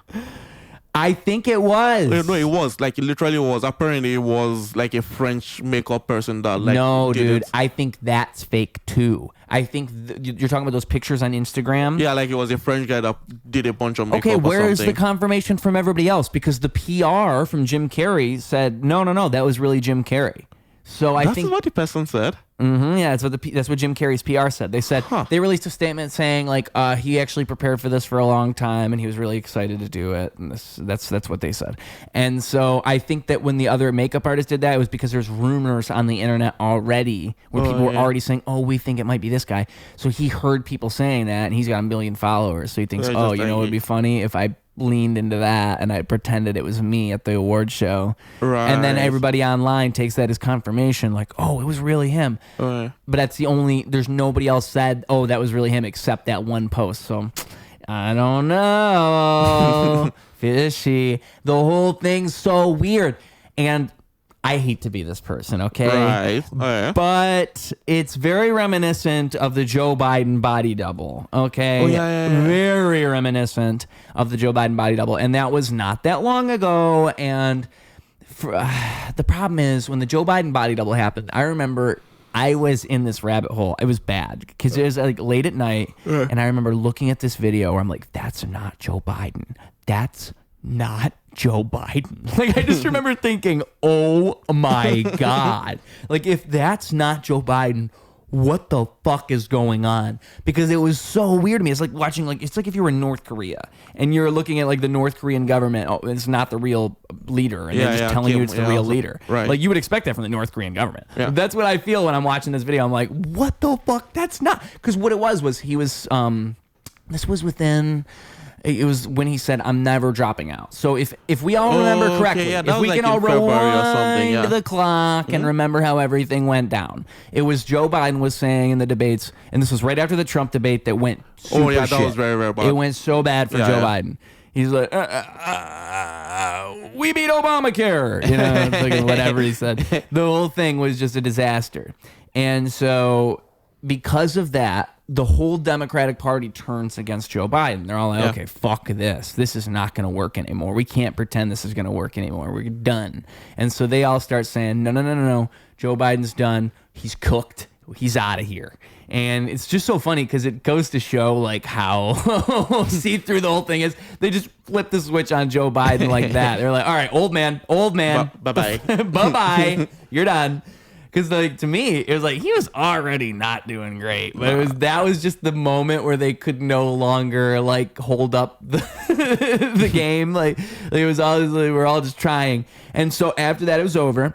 They all just stopped doing it, and then Joe Biden comes out and says, "No, I'm not done. What the fuck are you guys talking about? I'm in it to win it." What are you guys talking about? That's what he said, like multiple times. He was like, no. Y'all are crazy. He went on CNN, he said that, and they were like, I don't know, Joe. You seem like you might be. What the fuck are you talking about? I'm as sharp as a Tic Tac. I'm out here. And so he's saying all that. And then Joe Biden gets COVID. And I want to say in an interview, he said, the only way I would drop out is if I got sick. I want to say he even said that. And so then Joe Biden gets COVID. He disappears from the public eye. And he was gone for like 2 weeks. And while he was gone, he drops out of the race. And he says, I'm passing it to Kamala. And guess what? He dropped out on Twitter. Yeah. He was the first president to ever drop out, to back out of the presidency, running for the presidency, on Twitter. No one has ever posted Twitter on is Twitter. Also kind of like new stories. Like it's new, I guess, but like in the context of America, but still, it's a little strange because it's like, why would he not just post a video? And then you hadn't seen him for a while, so you see there was a video where he gets out of a plane and he's walking and he's from afar. He says, "What? Oh, hey," and then he keeps walking. And I swear to you, folks, he goes up the stairs a little bit too fast. He's going up those stairs way too fucking fast. And then it was another thing where it was a video released by the White House, and he comes out and he's taller than his wife. And everybody was talking about this. Yeah. And it's like he's way taller than he's supposed to be. And it's just, how can you ignore that? He's taller than he's supposed to be. He's just too tall unless he's wearing high heels. And then there was another pic, like he went and met Netanyahu, and guess what? He's taller than Netanyahu. He's not usually taller than Netanyahu. Why is Joe Biden so tall all of a sudden for these 2 weeks or whatever when he just got COVID and all of a sudden he's back, but he's tall? And then he endorses Kamala on Twitter, and it was 2 separate tweets, which was also weird. It was one tweet where he drops out and then another tweet where he endorses Kamala. So it wasn't all in one statement, which is also odd. But then you got the fact that this was so crazy. So this was after AI voicing and all this stuff had become a thing, right? Yeah. We already have AI voices. Yeah. And so Kamala is doing a rally. It's her first ever rally. Yeah, that's the one that Megan Thee Stallion was twerking in Atlanta. No, not this one. This is like that was revolutionary. I liked it. I fucking liked it. Okay. But I'm talking about when she first ever, like, it was right after kind of like her acceptance thing for Joe Biden becoming the next candidate and all this. So was that the DNC in Chicago? I think it was in DC. I don't know though. And so she comes out and Joe Biden's not there, of course, because we still haven't seen him yet, but he calls. And so he's on the phone. And what's so funny is he's talking so fast. And we all know how incoherent Joe Biden has become. So, folks, I implore you, go to watch this clip I'm telling you about, Kamala Harris getting a phone call from Joe Biden on stage, and just watch how Joe Biden talks in this clip. Because, like, it's just, he's too coherent. He's listing off people's names. He's saying this, oh, I'm so proud of you. I'm so happy that you're going to become the candidate. It's obviously motherfucking AI, dude. It's an AI Joe Biden voice, and it's someone else performing Joe Biden, and then they're just AI dubbing it as Joe Biden. That's what's happening. But it's just we're pretending this is real because no one wants to think they would really do that. No one wants to think, oh, the government wouldn't really do that, would they? Would they really put a body double and do all this to trick you? Yes, they would. They fucking would. What makes you think the government's any less evil than they were in the 60s and 70s and 80s and 90s? Yeah, like if you think Trump is evil, you should also think Joe Biden's evil. You should also think Obama's evil. They're all evil. That's the point. They're all evil. No team is the right team. They're all evil. Right. That's kind of my idea. So if you think that, you'd like Jimmy Dore, the guy I mentioned. You'd like Jimmy Dore because that's kind of he's a political comedian, but he does news on YouTube, and he tours too. He's come to Chicago Chicago. Like he comes to Chicago maybe once or twice a year. If another comedian that's associated with him is Kurt Metzger, and he does a lot of stuff on Jimmy Dore's show. I think you'd like them a lot. I think I'll check it out. I feel like you'd. I'll send you a clip or two. I feel like you'd like it. But yeah, because I mean, that's kind of their whole thing too, is like that, you know, everything's just fucking crazy, and like there's no good political party, there's no good anything, you know. Jimmy Dore used to report for the Young Turks, which was a Democrat news organization on YouTube, and that just all went crazy. Cenk Uygur's still around. The Young Turks is still. Cenk Uygur's he's a wild YouTube personality. Like I said, he's the Young Turks is like a democratic politics thing on YouTube. So that's where his space he occupies. But he actually just did Tucker Carlson's podcast. No shit. So that was an interesting crossover. Tucker Carlson has a podcast now. Yeah. Fun world we're living in. I know. It was very, very, very, very insane. The guy got fired from this thing. I actually like Tucker Carlson's No shit, for real? podcast. I enjoy it because the thing about Tucker Carlson is people just hate him because it's like they think of him as Fox News guy. Fuck him, conservative. He has all these bad values. He's really just, I think he's pretty open-minded. If you listen to Tucker Carlson talk, he's way more open-minded than most people think he is. I think he used to be a lot more close-minded. He used to be more pro-war and more like you know, a lot of these people on Fox News and all these news organizations. I think you kind of have to think that way to be successful, to be a politician, to be on these news organizations. You kind of have to be for the right team and think for the right incentives, and so you end up explaining away certain things. And Tucker Carlson used to be one of those people, and he's not really that anymore. And so, but now people would look at him and say like alt-right. No, he's just like, you know, trying it. But I wouldn't agree with that. I don't think Tucker Carlson's. I think he's a good example of what you need in a world that's moving away from traditional media and you know, television media. You need more people on podcasts interviewing these types of people. But I also think there's so much fake shit now. There's so much like if we're talking about like, you know, the government being crazy and making fake shit, I think in the podcast world there's a lot of these like whistleblower podcasts. And it's like John just Kiriakou. fake government bullshit where it's like, oh, this guy's a government whistleblower telling you about UFOs. But is he really, or is this just the government trying to fucking confuse me? Like, who the fuck knows anymore? So yeah, it's all just crazy, dude. We're in the future. It's officially the future. I mean, you truly are right. You should run for president, Femi. You should run. Nah, dude, trust me. Americans would not want me at all. They would. You're wrong. Plus, there are tapes of me that I don't want getting out. Yep. Femi's grabbing by the pussy clip. Exactly. Grab them by the pussy tape. Yeah. it is so freaking insane that he was still able. Dude, Trump is wild. Like, he has survived the insanest of things. He truly, truly has. Yeah. Like, he really freaking... That's why it kind of feels like it's his destiny to literally be president. Because most people would literally not have survived his first speech. Because the first speech was the one where it was like, Mexicans are drug dealers and they are rapists and some of them are good people. Most people would not have survived that. Most people would not have literally survived the grab them by the pussy. Like, again, he was literally done for. Still managed to win. Yeah. Most people would not have survived the Capitol insurrection. What do you think it is that makes him survive that? Charisma. Again, anyone that points to, he has this insane amount of charisma. Yeah. And I even say he probably even has way more charisma than Obama. Like, literally. Everybody's saying that, hey, he might beat Obama, that he's going to lose to Obama. Like, if he ever, like, goes one-on-one with Obama, if he ever runs with Obama. But chances are he might also win because Trump just has an insane charisma. He can make people laugh. Yeah, he can, yeah. And that's the thing, when people can laugh, maybe it turns off their brains and they just become irrational. But I think that he had more charisma before. Like, I would argue that in the last 6 months, 8 months or so, his charisma's kind of dropped off a little bit. He's kind of become a little bit more dickish. Right. Like the Rob Reiner thing was one where it's easy to tell. Right. Where it's kind of like somebody dies and he's like, oh, fuck that guy. Probably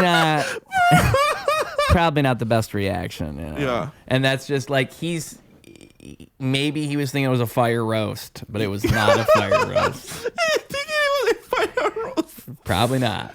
Right. So yeah, I mean, but his charisma, yeah, for sure, his charisma. And I think the thing that people who don't like Trump don't understand is that you have to understand it's half the country you're talking about when you're saying the people who support him. It's not like it's this small group of people. It's half the country. So if you want to like have a future, you have to find a way to get along with these people and understand what they like about this guy. You have to understand them. You can't just reject them and say, oh, they're pieces of shit. Because then you'll never understand what they see in this guy.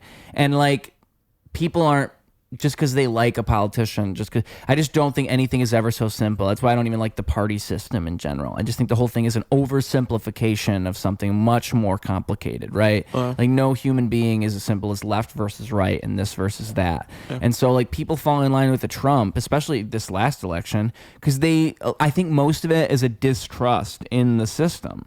And people look at Trump as the outsider vote, just like they did 4 years ago when if it was Trump versus Bernie, that would have been really interesting because that would have technically been outsider versus outsider. It would have been like Bernie would have been the outsider on the Democratic Party and Trump's the outsider on the Republican Party.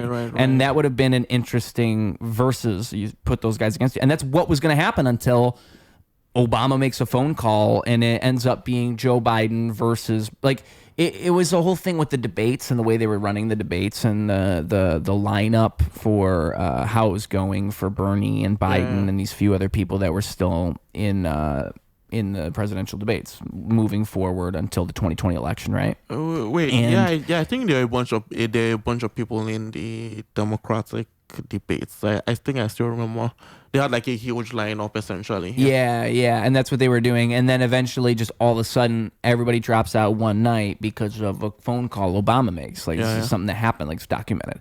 And when that happens, it gives Joe Biden the advantage over Bernie Sanders, and that's what made Bernie Sanders lose in the 2019 election moving forward, and then it was Biden versus Trump. But it would have been Bernie versus Trump. And they had the Bernie versus Biden debate, but what was so disappointing about it was Bernie kind of rolled over for Biden and just kind of, you could tell that like he didn't want to say anything, in my opinion, he didn't want to say anything too bad about Biden because if he did, then that would screw over the Democratic Party. Like if he says, you work for the millionaires and billionaires of this country, if he would have said that about Joe Biden, then Trump could say, well, look at that. Even he says you work for the millionaires and the billionaires. That's such a good Trump.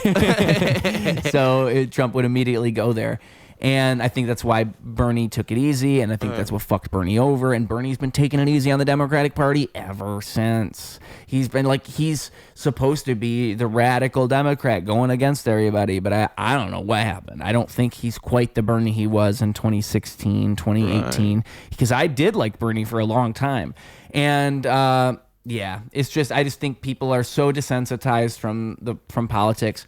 And I think that when Biden dropped out and they just threw Kamala in the fucking race, a lot of people just didn't like Kamala. As simple as that. They wouldn't have voted for Kamala. Maybe if you had presented somebody they would have voted for, they would have chose that person. Bernie. Like a Bernie, yeah, but they didn't have anyone that they believed in. And also they were just watching the entire media system work against Trump at the same time. So in their minds, they're watching this thinking, well, I don't know, like, who am I supposed to pick? Like, I'm thinking of regular people, right? I'm thinking of just the everyday person because, you know, I think the other thing is you get inundated with your surroundings. You get hypnotized by the people around you. And like reality becomes an echo chamber in a sense, right? You forget there's different pockets, different communities all over the place where people think nothing like you. Right. And America's so huge. America's a gigantic country where it's also different. So it's kind of crazy we even all have one president that's supposed to represent all of us because we are all that different. But I just think it's all ridiculous. It's again like why it's comedic. You look at it comedically because Trump is ultimately as a comedic figure hilarious. He's so fucking funny. He's just constant material. Funny. Yeah. And especially the OG Trump 2016, 2017, 2018, like my button's bigger than yours to Kim Jong-un.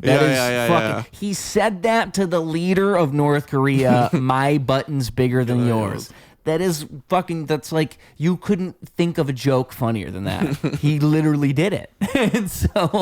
And guess what? He's the first U.S. president to shake hands with the leader of North Korea. Yeah. And you can go ahead and you could say like, oh, so evil, Trump would shake the hand. No. I would look at it as that's like an act of peace. Like what other president would of this like war hawk country would go to North Korea and say, you know what? No, I'm gonna go up to this guy who's supposedly this big scary guy, and I'm gonna prove to him I'm not afraid of him. Like that's ultimately the thing to show you're not scared.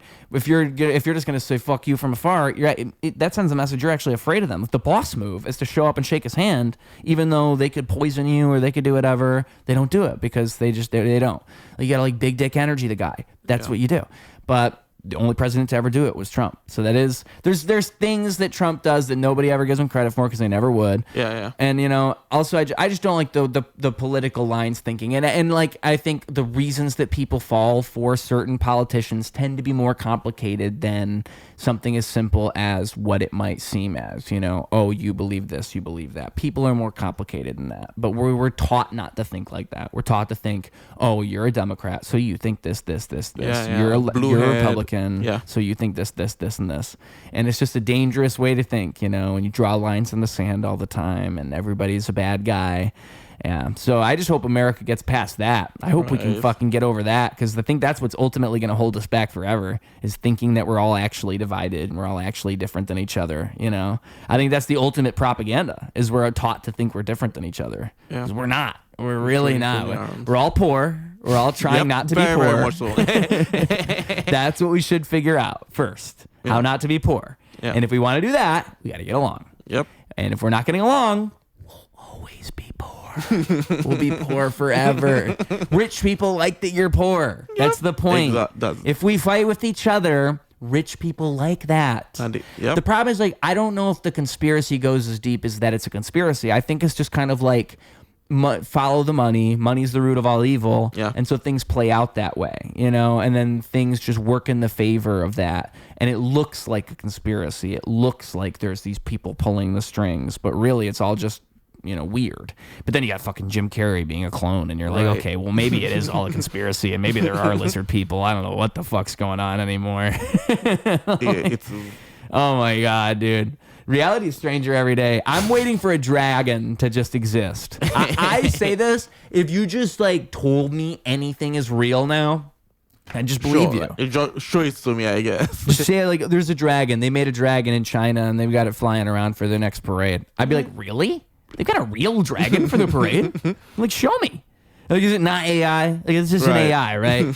Like, prove to me it's not AI. And if it was real, I would believe it. I would just be like, okay, yeah, I guess we have dragons now. Whoa. Because that's the world we live in. Anybody could be a clone. I'd be like, I guess that's real. Dude, it was so insane. Yeah. Have you seen those like AI videos, like literally like let's say I'm talking to you on the phone, I can make myself into like a chick. Oh, right. Yeah, I've seen those. Blew my freaking mind. Like, legitimately blew my mind. Like, you could literally be chatting with someone. And right now, we're at the point where you can sort of do that, I think, through a computer and computer software, but give it 5 years. Because AI videos just begun. Like, we are just now getting started. Like, try scratching the surface. And I don't know how to feel about it because, I am not one of these post-humanist fucking crazy people, transhumanist people who are like, oh no, we need to transcend the human race. We need to get past being humans and join with the robots. What the fuck are you talking about? Like, to me, that's all crazy. But that's what an Elon Musk type of person will tell you, is that's where we're headed. And you got to put a chip in your brain because we're all going to do it.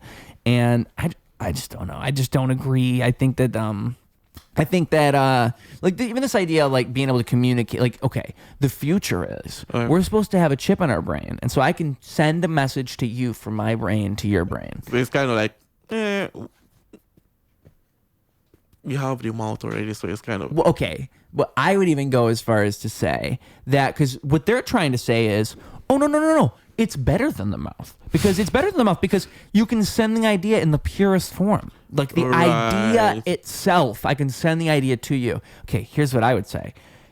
Humanity is the fact that things are lost in translation. That's what humanity is. It's the fact that, like, I can make a painting and the painting is not an idea exactly. Yeah. It's an idea that is sort of represented and it's lost in translation. The reason you and I can have a conversation and it goes the way it does is because I'll present an idea and you might present an idea and we both kind of bounce things off each other, but none of us are saying exactly the idea in our mind. Yeah. We're both just communicating and kind of bouncing around things. If we were just sending fucking things back and forth through our noggins, we're going to have a whole different conversation because it's not... I think that a lot of conversation is this, like, you know, oh, how do I say this? And how exactly how do I say what I want to say? Like, there's all these little things that happen that are part of how we communicate. And it's communicating. You need to do those things. Yeah. You need to learn how to do that. It's like why learning different languages is so good for you. But we're talking about talking outside of language. You know, the only reason I want to be able to send thoughts to something is so I can communicate with my dog. That's the only way. Yep. I want to be able to makes know sense. what my dog is thinking. I want him to send me thoughts. Right. Potentially might be a nightmare. You know, imagine that. If he can talk to you, you wake up in the morning and he's like, dad, dad, dad, dad, dad, dad, dad. That's what it would be. Just constant. Like, I feel like a dog's thoughts, once you hear them, you'd be a little disappointed. You'd be like, let me smell that ass. He'd be just vulgar as fuck, you know.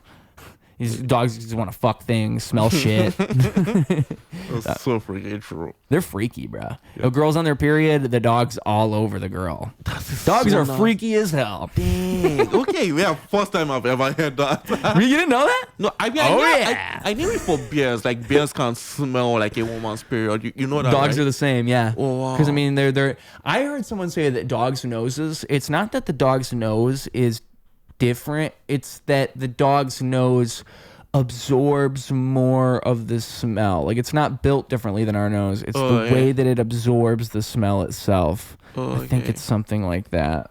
I don't know if you're fucking it up, but like, yeah, there's dogs, but they're what is their smell, like 10 times, 100 times our smell. Yeah. Which makes me just wonder, because I mean, a dog's life is probably just smells, dude. Just smells. Just walking around. Like, you try, and that's the thing, like, we don't even like really notice it unless it's like very pungent or like very, very bad. But that's the thing, if it's just like regular, you don't really like notice it. Yeah. Last night on the red line, I smelled the smell. Oh, you're 100. Dude, I've been taking it. I'm not even making a joke. That really happened to me last night on the way home. Oh shit! Smelled what smell? Oh, It smelled like shit, bro. I remember I popped the seat down. I was sitting there and I kept smelling the seat. Like, is it where I'm sitting or is it the whole car? Like, Yeah, where 100%. is the shit smell? Am I sitting on the shit? Like, that's what I was wondering, because it was just, I ended up moving and I could still kind of smell it. So I was like, all right, maybe I wasn't sitting on it. Right. Because, like, I don't know. It was strong. And the problem with the red line or any public transit, but especially like, you know, red line or any of these other, like, particularly, maybe blue line's also pretty bad. You don't know who was where before you. So you don't know if someone smoked crack right before you got on. You don't know if someone shat in the corner right before you got on. Piss, 100. Piss. You don't know if there's piss in the seat before you sit down. You can do a quick scan, but you don't know. Yeah, to be honest, you cannot really know for sure. You'll never know. It's just I always sit in the front just in case, but even then, you're not safe. That's actually where the homeless people like to sleep because they're safe. So you're likely sitting where a homeless person just laid their head 3 hours ago. Dude, I actually, the thing that even like really like creeps me out is like the people like moving from car to car. Just boom, boom. I do it, but only because I hate when people are smoking. So whenever somebody starts smoking, I switch cars. Yeah. And it's annoying because sometimes you got to switch car to car just because people are smoking each fucking car. You got to go car to car to car. Drives you crazy. But yeah, people will be selling weed. They'll be going car to car. Loud. If you don't know about that, you have not been to Chicago. Yeah, I just feel like you maybe you don't take the public transit, but I feel like if you have never seen somebody walking around saying loud, you're missing out on a part of the Chicago experience, you know? Because it's like, and I've seen people buy it. I've seen people every now and then be like, but I just feel like that would not even be good weed. It'd probably be bad weed. I know it. Because I'm sort of intrigued, but I just feel like one time a guy gave me a little bit of loud. And actually I remember because I gave him pizza because I was leaving work and I had a pizza. So I was like, hey man, you want some pizza? And he's like, yeah. And he was like, yo. And I was like, yeah. And he's like, you smoke? And I was like, yes. And he was like, here you go. And I was like, you took it. You're not scared that it was Free like loud. laced with something. no. But I mean, because the thing is probably walking around well, you're right. I probably should have thought that. Kids, be careful, because weed does get laced Are you nowadays. shitting me? Oh yeah, I mean, like weed didn't used to. Weed is But all. that's like, I what's the think I've been point? laced with weed once, and it was actually a long time ago. I want to say I was in 9th grade, 10th grade. It's around when I first started smoking, and I was at my how friend's old were you? house. Probably 16. Oh, okay. And so I just remember being at his house, and I thought I was just really high, but in retrospect, like looking back, it probably was laced, because I've never had this type of reaction with weed. But I just remember I had smoked, and it was as if I couldn't even see straight. Like my eye, like my vision was going dark. Like it was, and I remember I was carrying a bowl of cereal, and his mom got home, so I was super fucking high, but probably on something more than weed. And I have to carry this bowl of cereal with milk in it up the stairs, and I just spilled milk all over the place while I was trying to go up the stairs. And like, weed doesn't make me, I don't know, everybody's different, but for me, weed doesn't make me like loopy Looney Tunes all the way out there. Like, that never really happens for me. I don't lose my fucking vision. So I'm pretty sure, looking back, I was probably laced, because what the fuck else happened? Like, I'm maybe then I was thinking, oh, maybe that's just what happens with weed. Maybe some strains are Was just that really... your first time? No, but like I said, it was around when I first started. So okay. a couple years in or so. Oh, yeah, when I was a okay. kid. So maybe if it happened to me now, I'd immediately think, what the fuck is this? Right. But like, I was a kid, so I was probably just thinking, oh, I'm just really high. But I couldn't see. I had to go up the stairs and I couldn't see. It was fucking, I felt blind. It was like my vision was like, like that. If that's probably a very good description, because that's actually what it was. It was like vision just pulsing a little bit, dark and kind of pulsing, and you're fighting to keep your eyes open. Like, what's going? I was probably on fucking Fent, bro. Probably the Fent experience. What I'm describing. Everybody on Fent's like, yo, that's me. That's me. That's so wild. It's literally us. That's me when I'm falling over. Right? That's what happens. Because that's probably the Fent thing. It's like you're Like the person's like leaning or something. yeah, it's like you're slowly just fading from existence itself. Yeah, do you remember when what was it called? It was the zombie drug in Florida. Yeah. I think it started with Z or something. Yeah, I think so too. Yeah. But Flocka. Oh, okay, That's what I'm remembering. When people were running up to a bus car. Just smashing his fucking head on there. Like, what is this? Like real life zombies? Really? And I think it was the guy who made Coney 2012 who like went out naked in public on that drug and did something crazy. It was the Coney 2012 guy. Yeah. Wow. Oh yeah. It's all fun. Yeah. And that's probably the beginning of the simulation falling apart. And I want to say 2016 is when the simulation really begins to like collapse on itself. Right. Like, I really think what we're witnessing is a simulation. We're all in the Matrix, and it's just gone on too long. Like, we're at the point where the simulation's like caving in, and we're the just plot lines are not like matching up or something. yeah, we're beyond the point of no return. We're like, we weren't even supposed to get this far. The simulation was supposed to end by now, and they're all looking at it like, whoa, this is a good one. Let's keep it rolling. Before we send the asteroid in, let's give it another 1,000 years or so. This set of humans is doing a good job. Because who the fuck knows, dude? I mean, like, it could just be as simple as that. God, we all just could be a simulation, and that could be God. Maybe that is it. Maybe that's the spiritualism, you know? I mean, that's something people like to... That's something that non-religious people might be able to... get on board with. Yeah, the idea of a simulation. Yeah, because, I mean... reality is strange, dude. And I think that psychedelic drugs, I don't know how much you're interested in those, but they're a testament to the strangeness of reality for sure. Or even I would say marijuana. I wouldn't say that alcohol so much, because I don't think it's a psychedelic. I think it's more of a depressant. I think it actually takes you away from reality more than like maybe alcohol does. Yeah, I would say so. Whereas like marijuana probably does that too, but marijuana also can connect you with reality in a lot of ways. And I'd say mushrooms connect you to reality. I would say those connect you a little too much for some people. Okay, what's the difference between like mushrooms and edibles? Oh, a world of a difference. Well, I mean, edibles, they'll fuck you up. So edibles will fuck you up, and you gotta be careful, because I don't know about your experiences, but some people are really sensitive. So You have bad experiences? Horrible. Never doing it again. So ever what in are my the life. dosages if you know that you fucked around with already? Again, I took like one cookie. It was it. And you don't even know? Nah. So this is the thing. It's like some people, you shouldn't be doing, you should be doing like 2.5 milligrams. Like start super low. And like I have edibles that I've gotten from dispensary. They're 25 milligrams each. And they're just these little gummies. And So it's like 10. Jeez. that's like 10 times what maybe you might want to take if you're just trying to figure out what works for you, right? And then you'll see like somebody like Joey Diaz, if you know him. Yeah. And he does skunk fest. yeah. And he's infamous for like he used to be on Joe Rogan talking about like these like I think it's Death Stars is what they're called, and they're these little gummies that are like 1,000 milligrams each or something. Maybe it's 500. They're super strong. And he's like, take 2. Just take 2 of them. You'll be fine. I do it all the time. It's like, what are you talking about?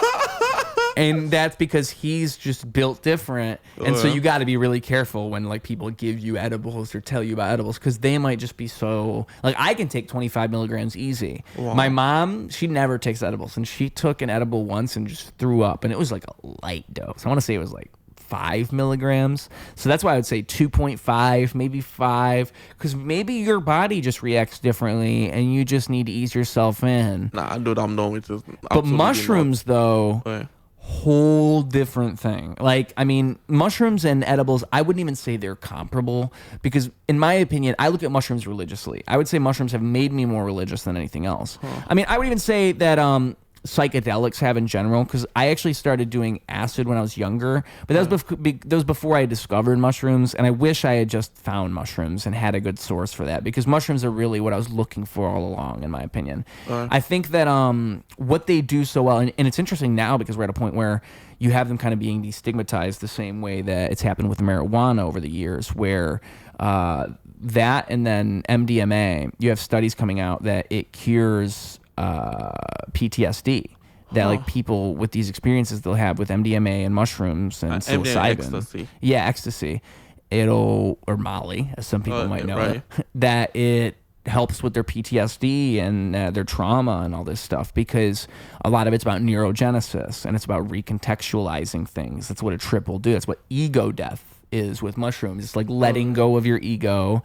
And I think like you could even, I would liken it to simulated schizophrenia, and that you are experiencing what it's like to think outside of your own mind. And I think like for me, there's just been certain things like I would say religious in the sense that it always feels like I'm almost going home, like returning to a source every time I do mushrooms. There's something about it that's just so like, it just feels correct. Like it's what I'm supposed to be doing. I'm supposed to be going back here to this place and experiencing this thing. It's hard to describe what exactly is so therapeutic about it. It just feels correct. Whereas like, I wouldn't say any other drug feels like that for me. And like, I feel like it's almost like a healthier alcohol. And I always do it by myself. I don't do it with other people. Right, mushrooms. Yeah, I just feel like I can have the experience is not dictated by anyone else's guidance. There's no one else to do anything or tell me anything, but I have the privilege of being able to do that. The one of the revelations I've had on mushrooms was that my purpose in life is to shine my light upon other people, meaning that like my purpose is to like I have a gift, and that gift is to give what I can to others, and that will give back to me. And I can do that in a way that's so effective that if I do not do that, I'm squandering my purpose and I'm squandering life itself. Yeah. And that revelation just hit me because like I said, simulated schizophrenia and like thinking in a different framework of mind, like that idea might be an idea that I'm thinking right now. And it's like, okay, that's a good idea. But I'll never forget how real that idea was in that moment. It was like, oh my God, that's what I'm here for. That's my purpose in life, is that. Like it just it's as if everything kind of made sense. And I'll never ever forget it. And I think those types of things are why it's so powerful. And I would even go as far as to say like I like doing mushrooms like an 1/8 a month. but I wouldn't say like do it every week or do it all the fucking time. But it's something where it's like it kind of, I think it makes you more empathetic as well. It also would make you more just understanding of other people, because I think, again, being outside of your own mind, you learn to think like someone else and how it is to not be so trapped in your own. It makes it hard to unsee yourself. And that's maybe something that people wouldn't like if you are hiding things from yourself and you aren't honest with yourself. And we're talking about spirituality, right? Yeah. Mushrooms is going to make it hard for you to be spiritually misaligned, because you're going to have to look at yourself in a whole different way. And I think it's where a lot of bad trips come from. I think it comes from, I like this idea that there's no bad trip. You're seeing what comes from within. And often unless you're in a really bad environment and you set yourself up for failure, you end up, you see whatever was already going on inside your own psyche. And that's what's happening in a trip. You're really just seeing what's already in you. Because I really don't have bad trips that often, but I think it's because I'm spiritually okay. I just don't think I have this big devil on my shoulder. Whereas, like, you know, if I wasn't, maybe I'd be freaking out. I have a friend who always like, no, I can't do mushrooms. I'll see the devil. That's what he always tells me. And I'm like, you know what? You're probably right. You probably shouldn't do mushrooms. So, but I would say if you're curious, you should try it. Trust me. But if you're not curious, don't. Trust me, I am fucking terrified. I will lose my fucking mind. I cannot. You know what you might want to try though is like a super low dose. Nope. Like, because you already said you're interested in maybe like a low dose of edibles. No. Oh no, I am not. You're not even interested in that. I am. Ruse, the last time I got high, I imagined things that are still terrifying me till right now.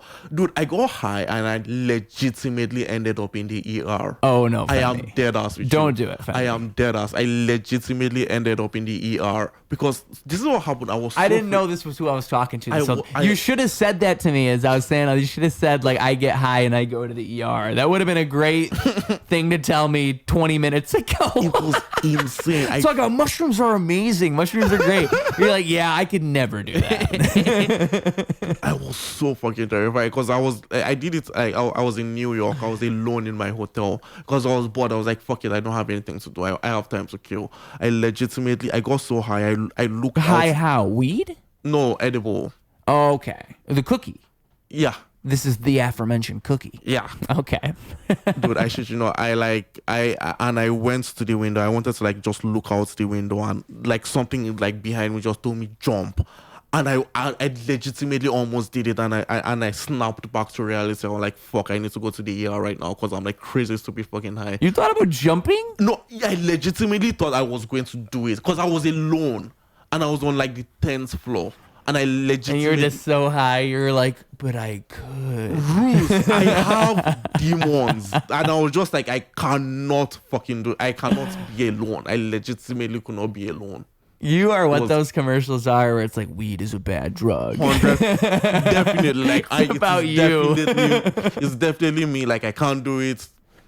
I am not built for it, and I've accepted. Maybe you could do it if you're on the first floor. You know? No stove nearby. Exactly. No toaster. No toaster tub. or anything. That is hilarious, dude. I mean, that's so funny. Weed just made you immediately suicidal. Immediately, you're like, I can't do this. That was insane. Yeah. I mean, it's actually probably good. It's probably a good fail-safe your body has. It's kind of like... I think it's better to be sober. I really think it's better to be sober. And I think that people, they don't think drugs are bad. But I think that people use drugs as a crutch and as a lifestyle. And they associate them too much. Like the habit and all this stuff. It's just too integral in your daily everything. And it's...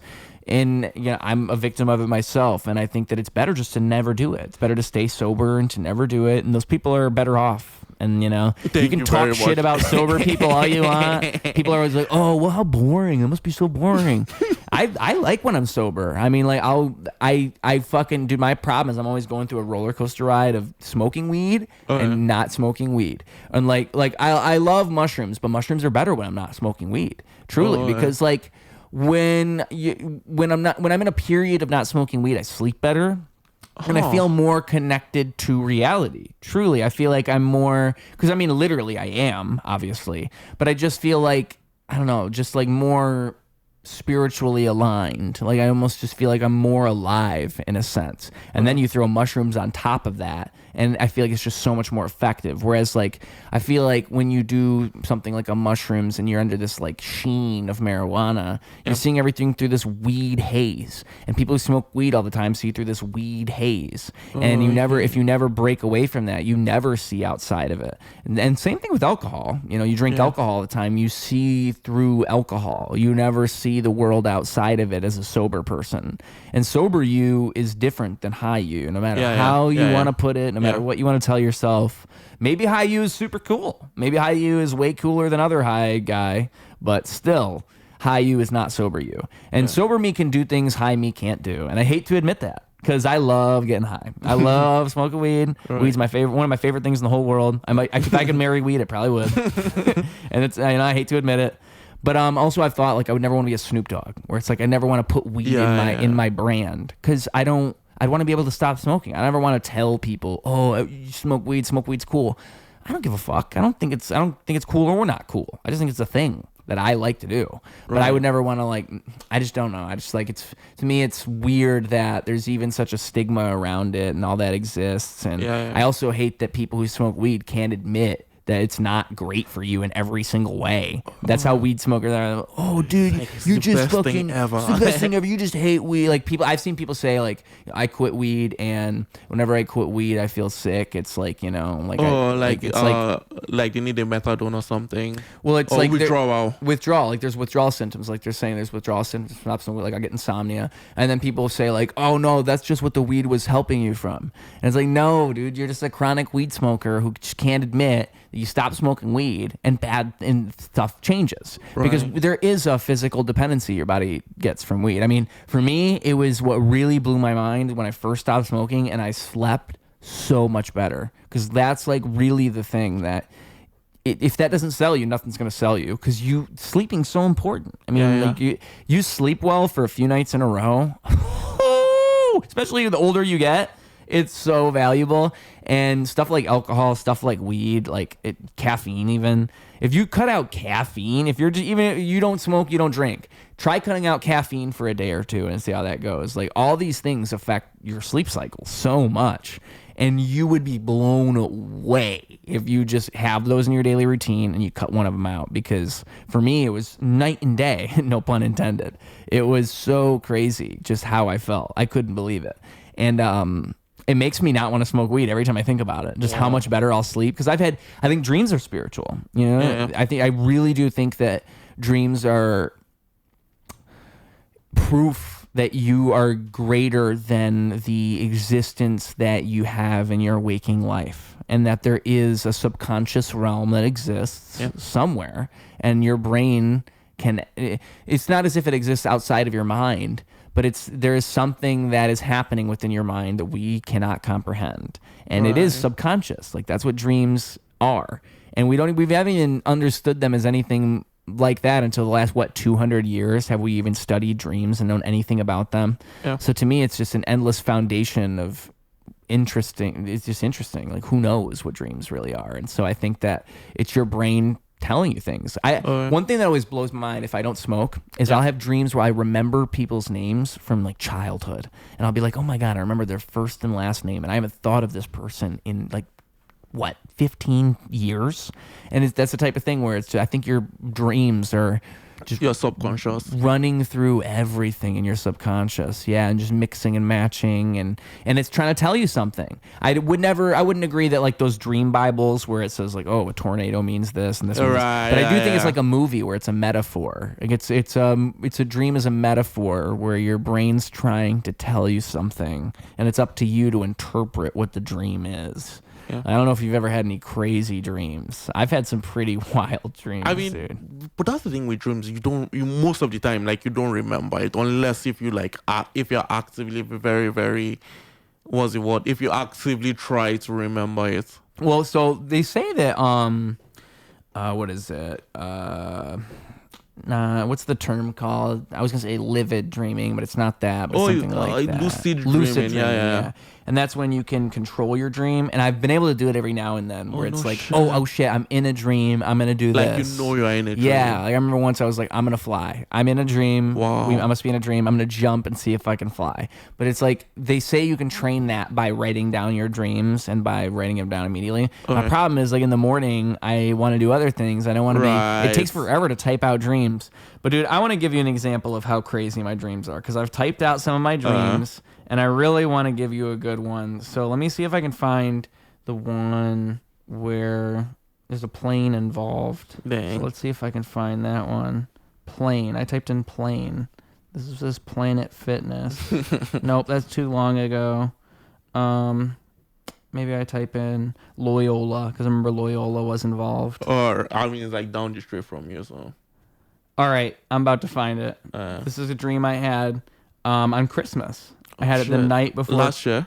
Yes, just last year. So December 24th, or the morning. So this is when Santa was going through people's houses. Right. I'm sleeping in my bed. Everything's silent, even a mouse. Everything's silent, and I'm dreaming this. Took mushrooms and began to run home from near Loyola campus. Disaster strikes and affects my run. A bridge begins to become overcome by water and waves. People come up from a lower portion of the bridge in droves. They were involved in some sort of tragedy. I find myself inside of a plane and talking to the pilot, who is referring to the incident. He says something along the lines of, "Don't tell anyone I said this, but I think this was supposed to happen." He leads me to the front of the plane and says, "You want to see something crazy?" Cut to a view of the plane approaching Chicago before nosediving into the water. It then hits a bunch of support beams, and they use the propeller to mow through them. Cut to a map where you can see that fires have began all around the area. It is a disaster of epic proportions. On the map, there is a building to the city, or a building to the side of the city on an island that looks like Hogwarts. Fire has also begun there. Cut to me, which I have no idea why the fuck is Hogwarts in this dream? It makes no sense to me. Cut to me, like if I'm trying to interpret this, like what the fuck does Hogwarts have to do with anything? Right. Cut to me walking around Loyola campus where a race war has begun. Nice. This is what happened in my mind. Black people are terrorizing me as I try to walk back home. They crowd me and shout at me. One of them dunks me underwater and won't let me out of the pool. Cut to me in my apartment, fearing that a fire may start here due to the chaos. An Amber Alert noise goes off on my phone, but it's related to something else. This happens multiple times. Cut to me waking up in my dad's house. I realize it was a dream and am scared. My mom holds me and says it's okay. Whoa. And this is all like dreams. That's the dream I happened on Christmas. So that's why I need to stop smoking, because every time I don't smoke, I have some fucking crazy dreams. A race war. I was being terrorized by black people. What the fuck is going on in my mind? I feel like that can be like the plot of like a very, very weird movie. Like it just seems like a movie that I would want to watch. I can't even plane crashes, there's just chaos everywhere. And then chaos at Loyola. That's what we could call it. Wild. Yeah, riot at Loyola. The race war part is going to be the hard part to sell. And be like, come on, guys, please, just do it. You know, so find some comics that will say the N-word. You know, that's what we'll have to do. Find some comics that are willing to say it on camera. We'll find them. So many of them. Way too We need many. like 3 open mics. Exactly. 3 open mics tops. 3 open mics. At least We'll have 50. tryouts at that point. All right, you say it. All right, you say it. Louder. Faster. All right, now we're going to go out in public. Say it again.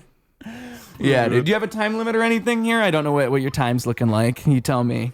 I mean, Probably got to go like 2 hours now. So I don't know if you got to jet out of here, if you got a certain amount of time. Yeah, I'm like heading to the south side. So Okay, so you probably get out of here soon then. Yeah. Well, I mean, is there one thing I should talk to you about a little bit more just before you get out of here is, I guess, just like roast battle in general, and the fact that, you know, I don't know if we said so much on camera, but just I think what roast battle does is super cool. very freaking awesome. And- Shout out Chris Greco. Yeah, shout out Chris, and then is it Max also? Is it those two that run it. Yeah, that's it. I don't think Max is there anymore. Oh no. Yeah, it's now like it's just Chris.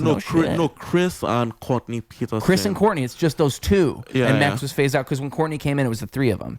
Yeah, that's awesome. Well, shout out Courtney. Shout out Chris. Chris for the being there from the start. Courtney from dropping in and keeping it up because. Holy shit. I mean, they are doing what Chicago needs, in my opinion, doing what I'm trying to do, where it's like giving the community a place for people to discover the community, because that's what Chicago needs. You want to talk about Chicago doesn't have the scene that LA has. Chicago doesn't have the scene that New York has. Okay, so let's make the scene that they have. And let me tell you, what they have is exposure online. Yep. They know how to put people on. Austin has that now because of Kill Tony. You can hate Kill Tony all you want, but what Kill Tony does better than anybody is it gives comics an opportunity to go and just have a microphone. And isn't that what we all want? So like, fucking make a Chicago Kill Tony. If you, that's what we need. Exactly. Shit like that. I say it till the cows come home. I'll say it a million times, and the cows are coming home at Roast Battle, baby. So yeah. Yeah. So I like what Roast Battle represents, just in the sense that also it feels like what Chicago needs, and like it's unfiltered. It's a raunchy type of comedy show. It's raw. Very freaking awesome. I think I like that a lot, and I think it reminds me of Rap Battle. I mean, rap at its core is raw. Rap at its core is I'm gonna say whatever the fuck I want about you, and you're just gonna we're just gonna duke it. I actually think rap is rawer because rap's kind of brutal. They're mean. They're genuinely mean. Whereas a comedy, it's kind of a roast battle. It's a little bit we're teasing. Yeah, exactly. Yeah. Well, basically teasing. A rap battle's like fuck you. So I think all of that's cool, and I think all of that makes us better, and I just want to see more of it. And I think it's so cool that you're so closely involved with it. I'm so glad that they've kept you closely involved. I mean, obviously, I don't think it's like you whipping, you cracking the whip, like get me on the next one, get me on the next one. Yeah, like Chris, you know they want me. But I mean, it's cool that they've kept you on. It's cool that you've been so closely, you work with them so closely, because I really think it's all so cool. I think it's all exactly what Chicago needs, and I think you, like I said to you before, are perfect for Roast Battle. You really are. You're like the type of face they need on that show.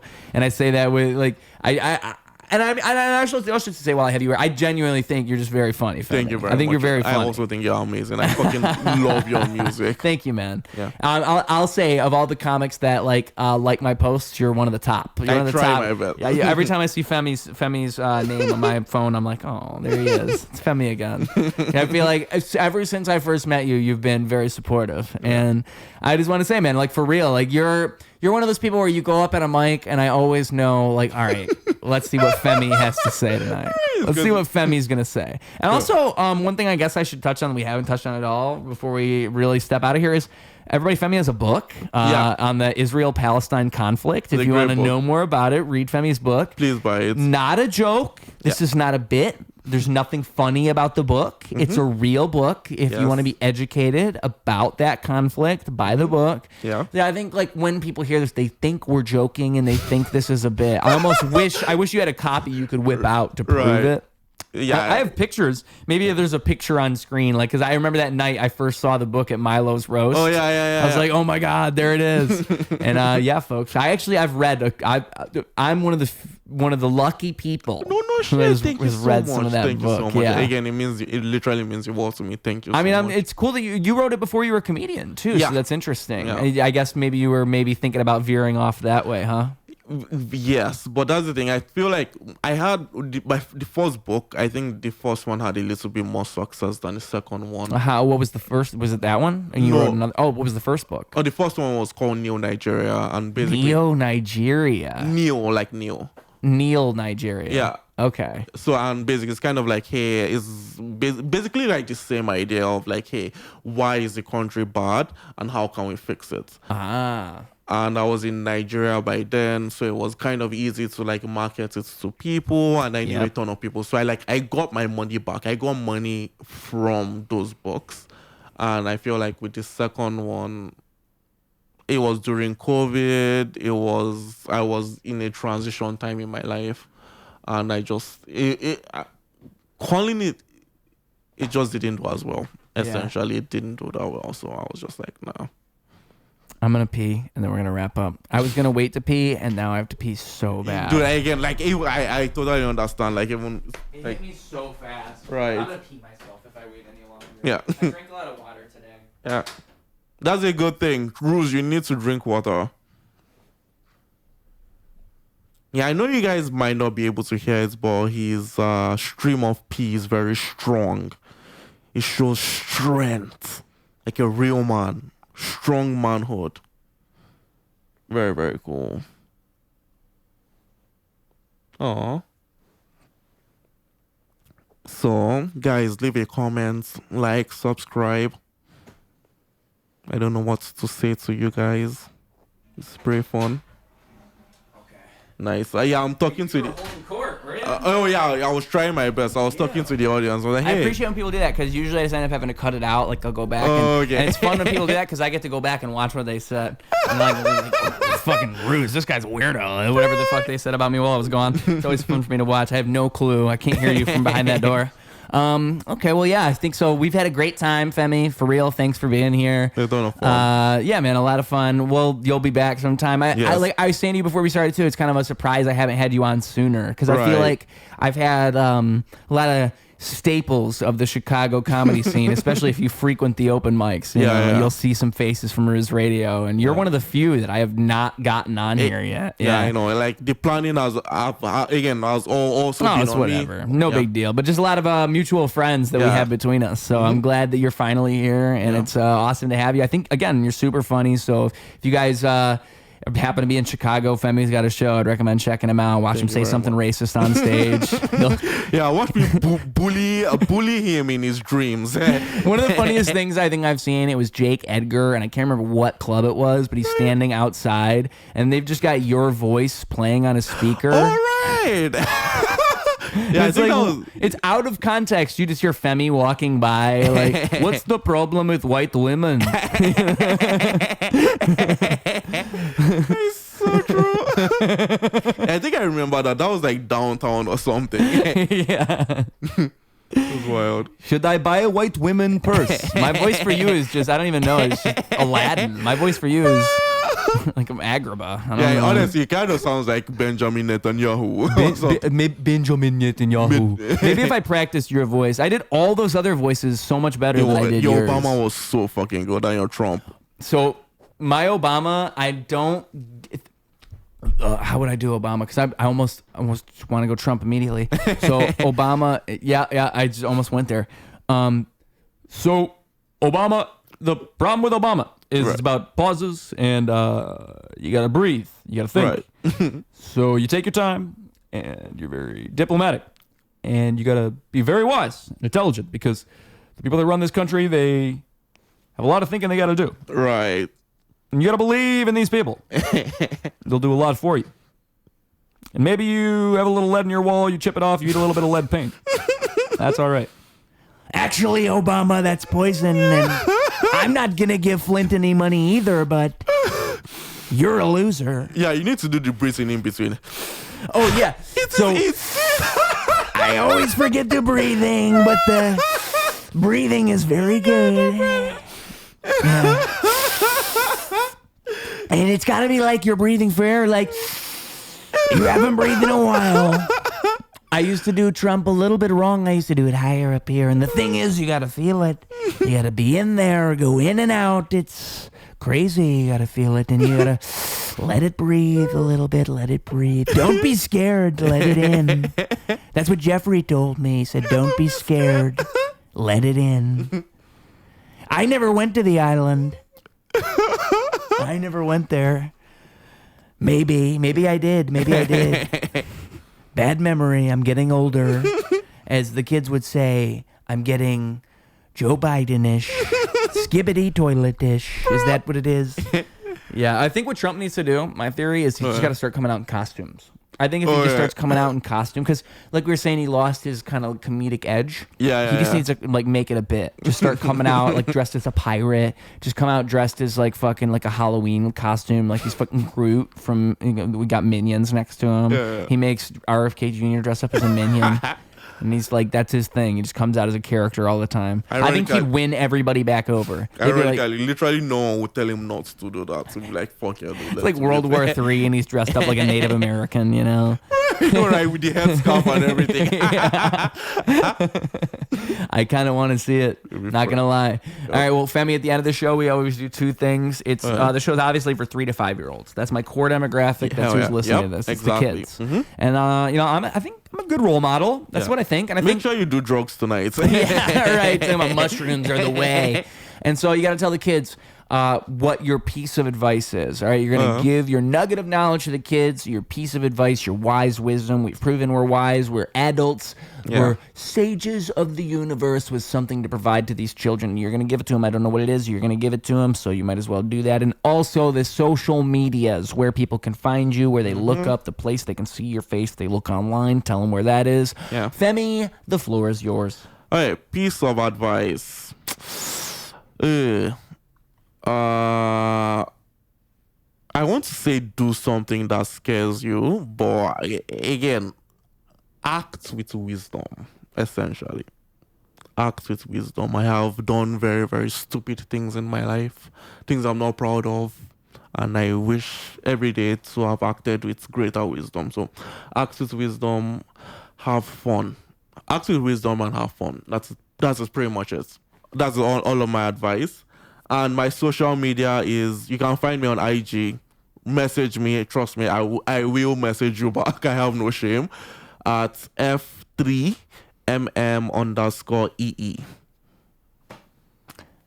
F3MM? MM_EE. I made it when I was 13. Okay, I was a child when I made it. Please don't judge me.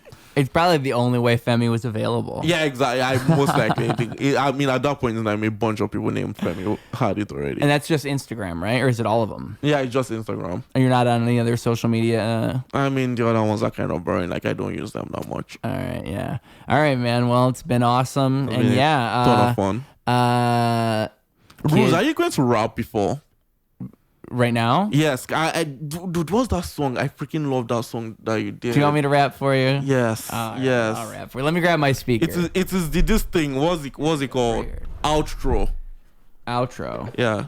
The one where you're like, hey, now I'm really living. I know the one. Dude, I know. I fucking love that Everybody song. loves that one. That's one of my favorites to perform. All right. I'll do it for you, Femi. Thank you. Thank you. Dude, I am so proud of myself. I'm guessing a private was the name. Wow. Wow. Hey. Yo. Hey. Check it out. This one's for my Femis. Yo, I think I'm really living. Figured out I'm alive. I think that I'm forgiven. I figured out I'm a god. I think that I'm a tribe. I know that I got proof. I footprints in the snow, the ceiling beyond the roof. I done read the signs. Now I'm stuck in asylum, a cell of mine. I go looking for smoke and I get my skeleton fried. It's a cold world. There's a light in the sky. There's impossible odds. There's a pig that can fly. Well, I don't listen to nothing. I know everyone's lying. Now tell me, cat, is you bluffing? Tell me, dog, what we doing? I know everyone does it. I don't think that I buy it. Now I'm tight with the budget. Got it down to a science. Got a hell of a stock. Double down, stick and move. Time, holy fell through the flock. That's an ordinary miracle. Wealth of the block. It's a balance in the character that's calm and collect. It's apparent his caricature is lost in the mess. It's hysterical, the picture that they put to his face. It's a confidence administered that earn their respect. Live a little, light a candle. What is sent to ascend? What a magical moment. What's a mean to an end? Your focus, start to try a new lens. Look a little bit further, but keep it close to the pen. I'm addicted to different, I gotta switch it some more. When my foot to the feet, when I got my feet to the floor. I've been moving, I'm driven, I'm driven a seat in a sword. How I cut through the noise, Ruse dash through the board. Ayy. It's unbelievable, the world we're in, the whirlwind came through and told us that the world would end. It's inconceivable, the firmament crashing on the people. Where's the leader when you murder them? I got faith in the sea. There's an ocean of people and there's a Satan in me. There's a water that flow. There's a fate and it's free. Here's a bottle of hope. Drink it, wait and let's see. Yeah, feeling it yet? Real as it gets. You can take it or leave it, but no debris on the set. If you want it, you got it. I hope you keep what I kept. There's a jump that is vital. Hope you leap when I've left. It's Mr. Whole Time. And that has been all, folks. Here today on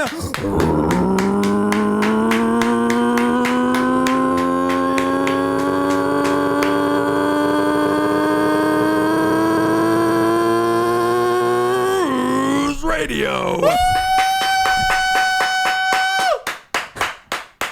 Clocking out. Hell yeah, dude. Double down, competition couldn't help him to rock. Mr. Whole Time, holy fell through the flock. That's an ordinary miracle, wealth to the block. It's a balance in the character that's calm and collect. It's apparent his caricature is lost in the mess.